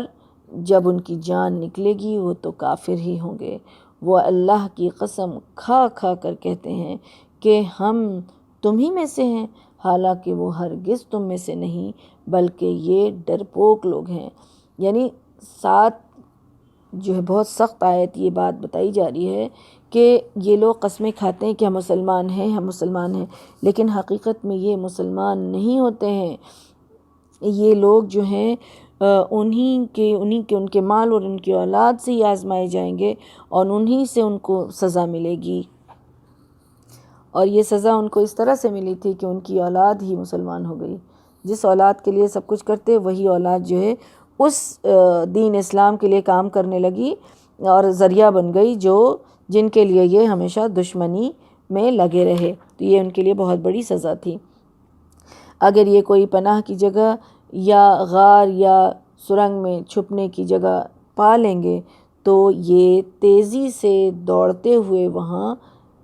جا چھپیں، اور ان میں کوئی ایسا ہے جو صدقات کی تقسیم میں آپ پر الزام لگاتا ہے، اگر انہیں کچھ مل جائے تو خوش ہو جاتے ہیں، اور اگر نہ ملے تو فوراً ناراض ہو جاتے ہیں۔ یعنی منافقوں کا یہ طریقہ ہے، ملتا ہے تو خوش ہوتے ہیں، نہیں ہوتا تو فوراً ناراض ہو جاتے ہیں۔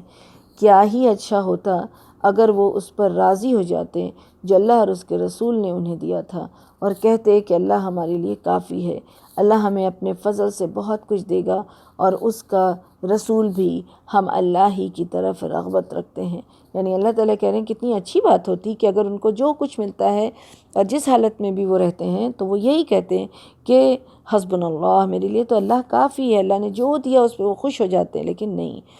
اب اللہ تعالیٰ فرماتے ہیں صدقات تو دراصل فقیروں، یعنی اب بتایا جا رہا ہے کہ کس کا حق ہے، کس کو دینا ہے صدقات۔ صدقات کے مصارف کون ہیں؟ دراصل فقیروں، مسکینوں اور ان کارندوں کا، یعنی ان میں وہ کام کرنے والوں کے لیے ہے جو ان کی وصولی پر مقرر ہیں، یعنی جو زکوٰۃ اور وہ سب جو وصول کرنے کے لیے لگائے جاتے ہیں تو وہ پھر دوسرا کام نہیں کر سکتے ہیں، تو ان کے لیے نیز تالیف قلب اور غلام۔ تالیف قلب کون ہوتے ہیں؟ یعنی وہ غیر مسلم، وہ کافر کو مال دیا جا سکتا ہے جو اسلام کی دشمنی میں آگے آگے ہوں، اور اس مال کی وجہ سے وہ اپنی حرکتیں چھوڑ دیں اور اسلام کی طرف مائل ہو جائیں، اور وہ نئے مسلم جو ابھی اسلام میں آئے ہیں تو ان کو اپنے آپ کو جمانے کے لیے اور ان کے لیے ان کو، چونکہ ان کے لوگ جو ان کو چھوڑ دیتے ہیں تو ویسے لوگوں کو ان کی معاشی حالت کو سنبھالنے کے لیے اور ان کا جو ہے مستقبل جو ہے وہ سیٹ کرنے کے لیے ان کی مدد کی جا سکتی ہے۔ غلام آزاد کرانے میں، قرض داروں کے قرض اتارنے میں، اللہ کی راہ میں اور مسافروں پر خرچ کرنے کے لیے، یہ اللہ کی طرف سے فریضہ ہے، یعنی اللہ نے سب طے کر دیا ہے، اب اس میں کوئی تبدیلی کی گنجائش نہیں ہے، اور اللہ سب کچھ جاننے والا اور حکمت والا ہے۔ اور ان منافقوں میں سے کچھ وہ ہیں جو پیغمبر کو ایذا دیتے ہیں اور کہتے ہیں کہ وہ کانوں کا کچا ہے۔ آپ ان سے کہیے یہ کانوں کا کچا ہونا ہی تمہارے حق میں بہتر ہے، وہ اللہ پر اور مومنوں کی بات پر یقین رکھتا ہے، اور جو لوگ تم میں سے ایمان لائے ہیں ان کے لیے رحمت ہے، اور جو لوگ اللہ کے رسول کو دکھ پہنچاتے ہیں ان کے لیے دردناک عذاب ہے۔ وہ منافق تمہارے سامنے قسمیں کھاتے ہیں تاکہ تمہیں خوش رکھیں، حالانکہ اگر وہ ایماندار ہوتے تو اللہ اور اس کے رسول اس بات کے زیادہ مستحق ہیں کہ انہیں راضی رکھیں۔ کیا انہیں معلوم نہیں کہ جو شخص اللہ اور اس کے رسول کا مقابلہ کرے اور اس کے لیے جہنم کی آگ ہے جس میں وہ ہمیشہ رہے گا، یہ بہت بڑی رسوائی ہے۔ منافق اس بات سے ڈرتے ہیں کہ مسلمانوں پر کوئی ایسی صورت نازل نہ ہو جائے جو انہیں منافقوں کے دلوں کا حال بتلا دے۔ اللہ اکبر۔ آپ ان سے کہیے اور مذاق کر لو، جس بات سے تم ڈرتے ہو اللہ اسے یقیناً ظاہر کر کے رہے گا، اور اگر آپ ان سے پوچھیں کہ کیا باتیں کر رہے تھے، یہ کہیں گے کہ ہم تو صرف مذاق اور دل لگی کی باتیں کر رہے تھے۔ آپ ان سے کہیے کیا تمہاری ہنسی اور دل لگی اللہ کی آیات اور اس کے رسول کے ساتھ ہی ہوتی ہے؟ بہانے نہ بناؤ،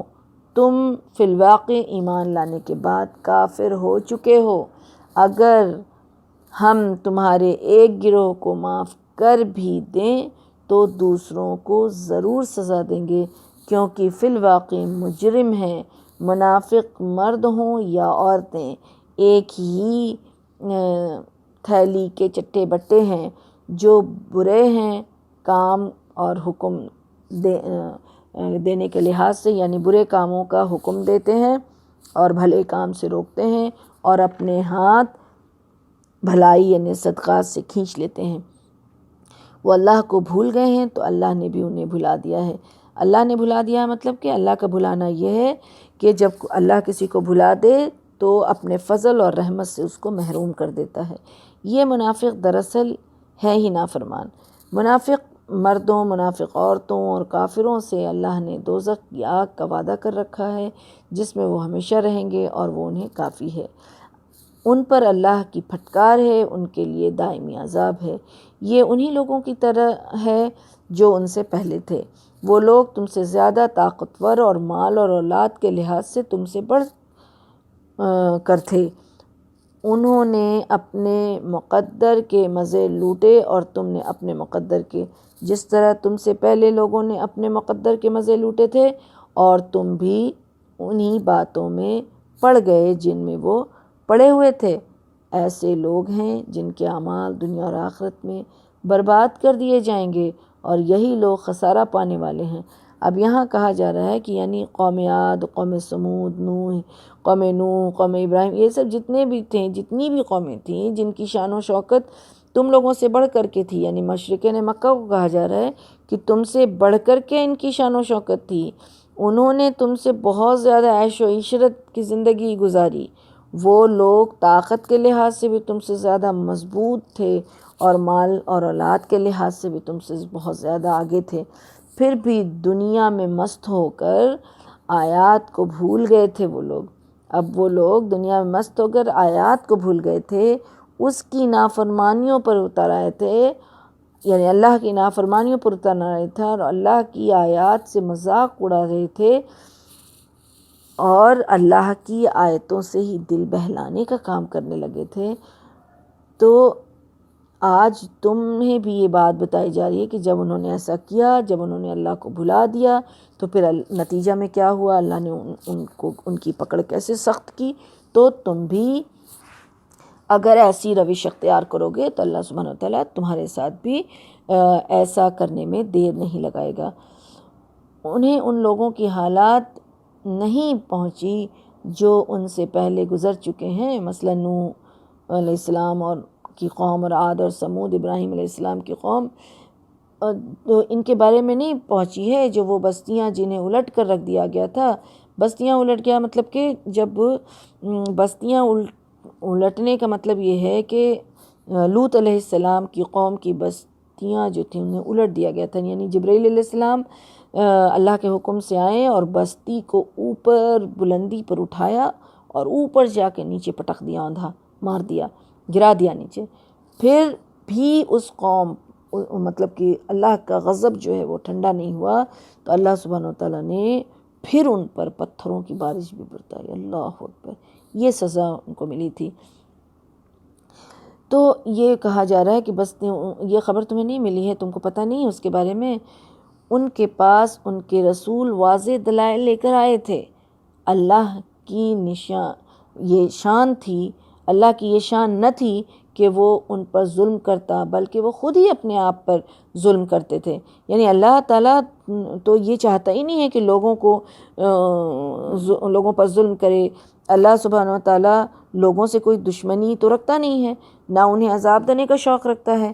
نہ اس کو ضرورت ہے، بلکہ جس طریقے کی زندگی انسان گزارتا ہے، تو جس طریقے کی زندگی اختیار کرتا ہے تو اس پر پھر وہی ہوتا ہے کہ وہ ہلاکت اور بربادی اپنی طرف بلاتے ہیں، اور پھر ان کی طرف ہلاکت اور بربادی آتی ہے ان کے لیے۔ اللہ سبحانہ وتعالیٰ یہ نہیں چاہتا ہے۔ مسلمان مرد ہوں یا عورتیں، مسلمان عورتیں ایک دوسرے کے مددگار ہیں جو بھلے کام کا حکم دیتے ہیں۔ یعنی جو مسلمان ہوگا وہ کیا کرے گا، مرد ہو یا عورت ہو، ایک دوسرے کا مدد کرے گا بھلے کاموں میں، اور برے کاموں سے روکتا ہے۔ وہ نماز قائم کرتا ہے، زکوٰۃ ادا کرتا ہے، اور اللہ اور اس کے رسول کا حکم مانتا ہے۔ یہی لوگ ہیں جن پر اللہ رحم فرمائے گا۔ بلا شبہ اللہ سب پر غالب ہے، حکمت والا ہے۔ اللہم اجعلنا منہم، آمین ثم آمین۔ اللہ نے مومن مردوں اور مومن عورتوں سے ایسے باغات کا وعدہ کر رکھا ہے جن میں نہریں جاری ہیں، ان میں وہ ہمیشہ رہیں گے۔ نیز سدا بہار باغات ہیں، پاکیزہ قیام گاہیں ہیں، اور اللہ کی خوشنودی تو ان سب نعمتوں سے بڑھ کر ہو گئی۔ یہی بہت بڑی کامیابی ہے۔ اللہ اکبر۔ سب سے بڑی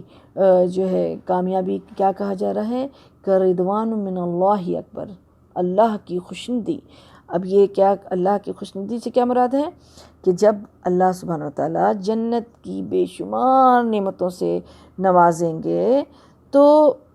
آتا ہے احادیث میں کہ اللہ تعالیٰ جنت والے سے پوچھے گا، جنت میں داخل کرنے کے بعد انہیں پکارے گا، انہیں پوچھے گا کہ تم خوش ہو؟ ظاہر ہے جنت میں جو لوگ جائیں گے وہ کہیں گے کہ یا اللہ یا پروردگار، ہم تو ہاں خوش ہیں، کیوں نہیں ہوں گے، آپ نے اتنی بڑی نعمتوں سے نوازا ہے تو ہم تو خوشی ہیں۔ تو اللہ تعالیٰ فرمائیں گے کیا تمہیں اور بھی کچھ اس سے بڑی نعمت تم کو چاہیے، عطا کروں میں؟ تو اب جنتی پوچھیں گے کہ پروردگار ان نعمتوں سے افضل اور کیا چیز ہو سکتی ہے؟ تو پھر اللہ تعالیٰ فرمائے گا کہ اب میں تم سے اپنی رضا اور خوشنودی جو ہے تم کو دیتا ہوں، آج کے بعد میں کبھی تم سے ناراض نہیں ہوں گا۔ سبحان اللہ۔ اللہم اجعلنا منہم، اللہم اجعلنا منہم، آمین ثم آمین۔ اللہ سبحانہ وتعالیٰ مجھے اور آپ کو اس درجے تک پہنچائے کہ اللہ ہم سب سے راضی ہو جائے اور کبھی ناراض نہ ہو۔ اللہ سبحانہ وتعالیٰ اس دنیا میں رہتے ہوئے کوئی ایسا کام لے لے، کوئی ایسی نیکی کا کام، کوئی ایسا پسندیدہ کام مجھ سے اور آپ سے لے لے جس سے وہ راضی ہو جائے، اور پھر اللہ سبحانہ وتعالیٰ یہ میرے لیے اور آپ کے لیے بھی اعلان کرے کہ میں راضی ہو چکا ہوں، اب کبھی ناراض نہ ہوں گا۔ آمین ثم آمین۔ اللہ سبحانہ تعالیٰ آگے فرماتے ہیں کہ اے نبی، کافروں اور منافقوں کا پوری قوت سے مقابلہ کرو اور ان کے ساتھ سختی سے پیش آؤ۔ ان کا ٹھکانہ دوزخ ہے جو بہت بری باز کشت کی جگہ ہے، یعنی پوچھے جانے کی جگہ ہے۔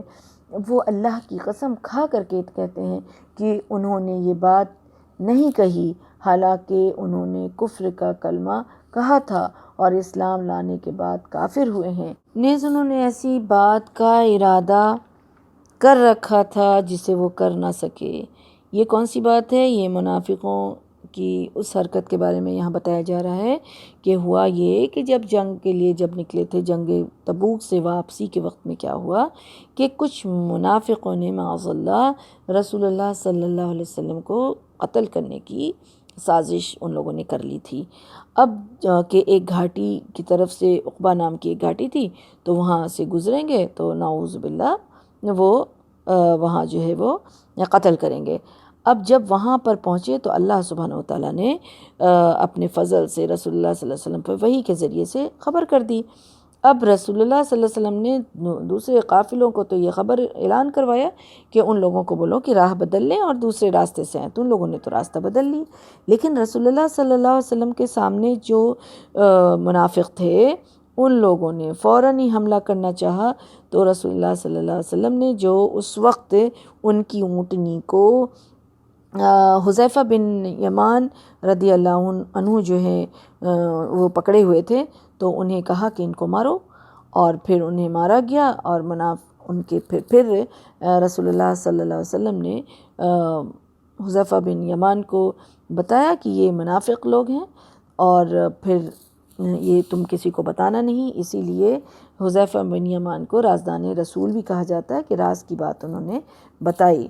اور اس طرح سے وہ کر نہ سکے جو یہ کرنا چاہتے تھے۔ اللہ اکبر! اور انہیں کیا چیز بری لگتی تھی الا یہ کہ اللہ اور اس کے رسول نے اپنی مہربانی سے انہیں غنی کر دیا تھا،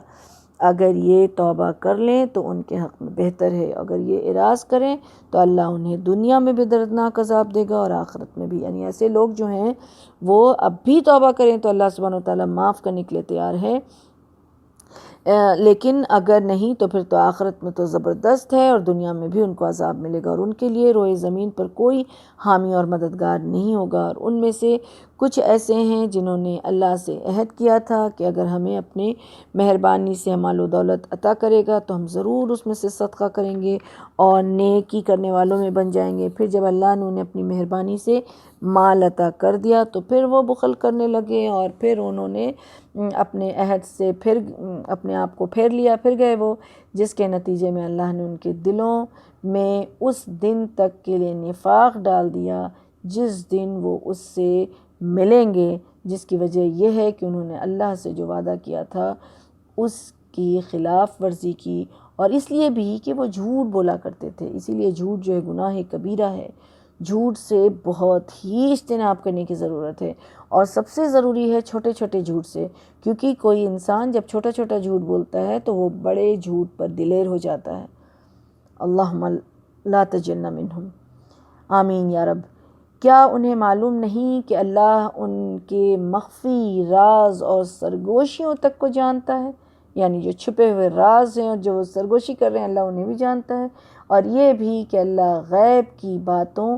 کو خوب جاننے والا ہے۔ ان منافقوں میں کچھ ایسے بھی ہیں جو خوشی سے صدقہ کرنے والے مومنوں پر طعنہ زنی کرتے ہیں، اور ایسے بھی تنگ دست مسلمان پر بھی جو اپنی مشقت کی کمائی کے سوا کچھ نہیں رکھتے، یہ منافق ان کا بھی مذاق اڑاتے ہیں۔ اللہ ان کا مذاق انہی پر ڈال دے گا اور ان کے لیے دردناک عذاب ہے۔ یعنی جو منافق ہوتے ہیں نا، اگر کسی کو خرچ کرتے دیکھیں گے تو کہیں گے دیکھو یہ دکھانے کے لیے اتنا کر رہا ہے، اور اگر کوئی زیادہ اگر کوئی خرچ کرتا ہے تو اس کو کہیں گے کہ اس کے اوپر طعنہ کریں گے کہ یہ دکھانے کے لیے کر رہا ہے، اور اگر کوئی کس کے پاس مال کی کمی ہے اگر وہ تھوڑا کچھ کر رہا ہے تو بولیں گے کہ دیکھو یہ کیا کر رہا ہے، اور اس کے اوپر پھر مذاق اڑائیں گے، اس کو طعنہ کر دیں گے۔ تو اللہ سبحانہ وتعالیٰ کہہ رہے ہیں کہ پھر ان کے لیے، ایسے لوگوں کے لیے دردناک عذاب ہے۔ آپ ان کے لیے بخشش کی دعا کریں یا نہ کریں اس سے کچھ فرق نہیں پڑے گا۔ اگر آپ ان کے لیے 70 مرتبہ بھی دعائیں مغفرت کریں گے تو اللہ انہیں معاف نہیں کرے گا۔ یعنی منافقوں کے لیے اللہ تعالیٰ کہہ رہے ہیں کہ آپ ان کے لیے معافی مانگیں گے تو اللہ تعالیٰ معاف نہیں کرے گا۔ کب؟ ان کے مرنے کے بعد۔ ان کی زندگی میں اگر وہ توبہ کر لیتے ہیں تو پھر اللہ تعالیٰ ان کو معاف کرے گا، لیکن یہ مرنے کے بعد کی بات ہے کہ اگر 70 بار بھی آپ کریں گے تو نہیں اللہ تعالیٰ معاف کرے گا۔ وجہ یہ ہے کہ ان لوگوں نے اللہ اور اس کے رسول کا انکار کیا ہے، اور ایسے فاسق نافرمان لوگوں کو اللہ سیدھی راہ نہیں دکھاتا ہے۔ پیچھے رہ جانے والے منافق اللہ کے رسول کا ساتھ نہ دینے والے اور پیچھے گھر بیٹھ رہنے پر خوش ہیں، انہوں نے یہ پسند کیا ہے کہ اپنے اموال اور جان سے اللہ کی راہ میں جہاد کریں، اور دوسروں سے کہنے لگے کہ ایسی گرمی میں جہاد کے لیے نہ نکلو۔ آپ ان سے کہیے دوزخ کی آگ اس سے بھی زیادہ گرم ہے، کاش یہ لوگ سمجھ سکتے۔ یعنی منافق لوگ یہ کہتے ہیں کتنی گرمی میں تم کہاں جا رہے ہو، خود بھی نہیں جا رہے ہیں، اور دوسروں کو کہتے ہیں کتنی گرمی، اتنی مشقت میں کیا ضرورت ہے جانے کی۔ تو پھر اللہ تعالیٰ کہتے ہیں کہ ان سے کہو دوزخ کی آگ اس سے بھی زیادہ گرم ہے، اس سے کیسے بچو گے۔ یعنی یہ منافق جس طرح کی حرکتیں کر رہے ہیں اور جس طرح کا کام یہ کر رہے ہیں، ان کو چاہیے تو یہ تھا کہ کم ہنستے اور روتے زیادہ، لیکن ان کو یہ بات سمجھ آ نہیں رہی ہے ابھی۔ اللہ تعالیٰ فرماتے ہیں پھر اگر اللہ آپ کو ان منافقوں کے کسی گروہ کی طرف واپس لائے اور وہ آپ سے جہاد پر نکلنے کی اجازت مانگیں تو ان سے کہیے کہ تم میرے ساتھ کبھی نہ نکلو گے اور نہ میرے ہمراہ دشمن سے جنگ کرو گے، کیونکہ تم پہلی دفعہ جو پیچھے بیٹھ رہنے پر خوش تھے تو اب بھی پیچھے رہ جانے والوں کے ساتھ ہی بیٹھے رہو۔ اور اگر ان منافقوں میں سے کوئی مر جائے تو نہ اس کی نماز جنازہ پڑھنا اور نہ دعائیں خیر کے لیے اس کی قبر پر کھڑے ہونا، کیونکہ انہوں نے اللہ اور اس کے رسول کے ساتھ کفر کیا اور اسی نافرمانی کی حالت میں وہ مر گئے۔ اور ان کے اموال اور اولاد کی کثرت سے آپ تعجب میں نہ پڑیں، اللہ تو یہ چاہتا ہے کہ انہی چیزوں سے انہیں دنیا میں ہی سزا دے اور اسی کفر کی حالت میں ان کی جانیں نکل جائے۔ اور جب کوئی صورت اس مضمون سے نازل ہوتی ہے من اس طرح کی، تو اللہ پہ ایمان لے کے آؤ اور اس کے رسول کے ساتھ جہاد کرو، تو تم ان منافقوں میں سے کھاتے پیتے لوگ جو ہیں آپ سے اجازت طلب کرنے لگتے ہیں اور کہتے ہیں کہ ہمیں رہنے دیجیے، ہم پیچھے بیٹھے رہنے والوں کے ساتھ ہیں۔ ان لوگوں نے پیچھے رہنے والوں میں شامل ہونا پسند کیا اور ان کو دلوں پر مہر لگا دی گئی، لہٰذا اب وہ کچھ نہیں سمجھتے۔ لیکن رسول نے اور ان لوگوں نے جو اس کے ساتھ ایمان لاتے تھے اپنے اموال اور جانوں سے جہاد کیا، ساری بھلائیاں انہی لوگوں کے لیے ہے، یہی لوگ فلاح پانے والے ہیں۔ اللہ نے ان کے لیے ایسے باغ تیار کر کے رکھے ہیں جن میں نہریں بہہ رہی ہیں اور وہ اس میں ہمیشہ رہیں گے، یہی بہت بڑی کامیابی ہے۔ اور دیہاتیوں میں سے کچھ بہانہ ساز آئے کہ انہیں بھی جہاد سے رخصت دی جائے اور وہ لوگ بھی بیٹھے رہیں جنہیں اللہ اور اس کے رسول سے جھوٹا عہد لیا تھا۔ ان دیہاتیوں میں سے کچھ جنہوں نے کفر کا طریقہ اختیار کیا، ان قریب انہیں دردناک سزا ملے گی۔ کمزور اور مریض اور وہ لوگ جن کے پاس شرکت جہاد کے لیے خرچ کرنے کو کچھ نہیں، اگر پیچھے رہ جائیں تو کوئی حرج نہیں، بشرطے کہ وہ اللہ اور اس کے رسول کے خیر خواہ ہوں۔ ایسے محسنین پر کوئی الزام نہیں اور اللہ درگزر کرنے والا اور رحم کرنے والا ہے۔ تو اور اللہ سبحانہ و تعالیٰ آگے فرماتے ہیں کہ اور نہ ہی ان لوگوں پر کچھ الزام ہے جو آپ کے پاس آئے کہ آپ انہیں سواری مہیا کریں، تو آپ نے کہا کہ میرے پاس تمہارے لیے سواری کا کوئی بندوبست نہیں ہے، تو تم واپس چلے جاؤ۔ تو وہ واپس چلے گئے اور اس غم سے ان کی آنکھیں جو ہے آنسو سے بھر گئیں کہ ان کے پاس خرچ کرنے کو کچھ نہیں تھا۔ یعنی یہ ساری جو بات ابھی چل رہی ہے وہ کیا ہے؟ معذرت مانگ رہے ہیں نا لوگ جنگ پہ نکلنے کے لیے، جنگ تبوک کا ذکر ہے کہ نکل رہے ہیں۔ کچھ تو ایسے ہیں جو کمزور ہیں، جہاد میں جانے کے قابل نہیں ہیں، تو اس میں کوئی مشکل نہیں ہے۔ کچھ مریض ہیں اور کچھ جو ہے جا سکتے ہی نہیں ہیں، تو ایسے لوگوں پر بھی کچھ حرج نہیں ہے۔ تیسرے وہ لوگ ہیں جو جہاد کے لیے ان کے پاس خرچ کرنے کے لیے کچھ چیزیں نہیں ہیں، تو بہت طرح کے لوگ ہیں۔ کچھ ایسے لوگ ہیں جن کا ذکر آ رہا ہے کہ وہ آئیں اور انہوں نے کہا کہ کم سے کم سواری مہیا کر دیجئے آپ تاکہ ہم جائیں، تو پھر وہ بھی اب نہیں ہو پا رہا تھا، تو رسول اللہ صلی اللہ علیہ وسلم نے کہا کہ نہیں مشکل ہے، تو پھر وہ جب واپس گئے تو روتے ہوئے اور تکلیف سے گئے کہ مطلب ہم اتنے غم سے گئے، تو ان کو وہ بھی اجر کے باعث ہیں، ان کو بھی اجر ملے گا۔ کیوں؟ کیونکہ ان کی پوری دلی خواہش تھی کہ جان، لیکن مجبوری کے تحت وہ جا نہ سکیں، اور جب رسول اللہ صلی اللہ علیہ وسلم نے انہیں واپس کر دیا کہ اب نہیں جا سکتے، مجبوری ہے، تو ایسے لوگوں پر الزام تو ان لوگوں پر ہے جو غنی ہونے کے باوجود، یعنی ان کے پاس ہے سب کچھ، اس کے باوجود آپ سے رخصت مانگتے ہیں۔ انہوں نے پیچھے رہ جانے والوں کے ساتھ شامل ہونا پسند کیا اور اللہ نے ان کے دلوں پر مہر لگا دی، لہٰذا اب یہ کچھ نہیں جانتے۔ تو اللہ سبحانہ وتعالیٰ کے اذن سے ابھی ہم لوگوں نے 10ویں پارے کو مکمل کیا۔ انشاءاللہ ابھی سورۃ التوبہ کی جو اور تفصیل ہے وہ ابھی کنٹینیو رہے گی انشاءاللہ یہ 11ویں پارے میں۔ تو اللہ سبحانہ و تعالیٰ سے دعا ہے کہ اللہ سبحانہ و تعالیٰ ہم سب کو بھی اللہ اور اس کے رسول کا فرما بردار بنا دے، ہمارا سننا قبول کرے، ہمارا سنانا قبول کرے، اور ہماری نیت کو درست کر دے۔ ہم اللہ سبحانہ و تعالیٰ سے ثواب کی نیت سے اور دین کا علم حاصل کرنے کی نیت سے اور اس پر عمل کرنے کے ارادے سے ہم سنیں اور سنائیں اور اس پر عمل کریں انشاءاللہ۔ تو اللہ سبحانہ و تعالیٰ ہم سب کو قبول فرمائے، آمین ثم آمین۔ وما علینا الا البلاغ، سبحان ربک رب العزت عما یصفون، وسلام علی المرسلین، والحمد للہ رب العالمین۔ السلام علیکم ورحمۃ اللہ وبرکاتہ۔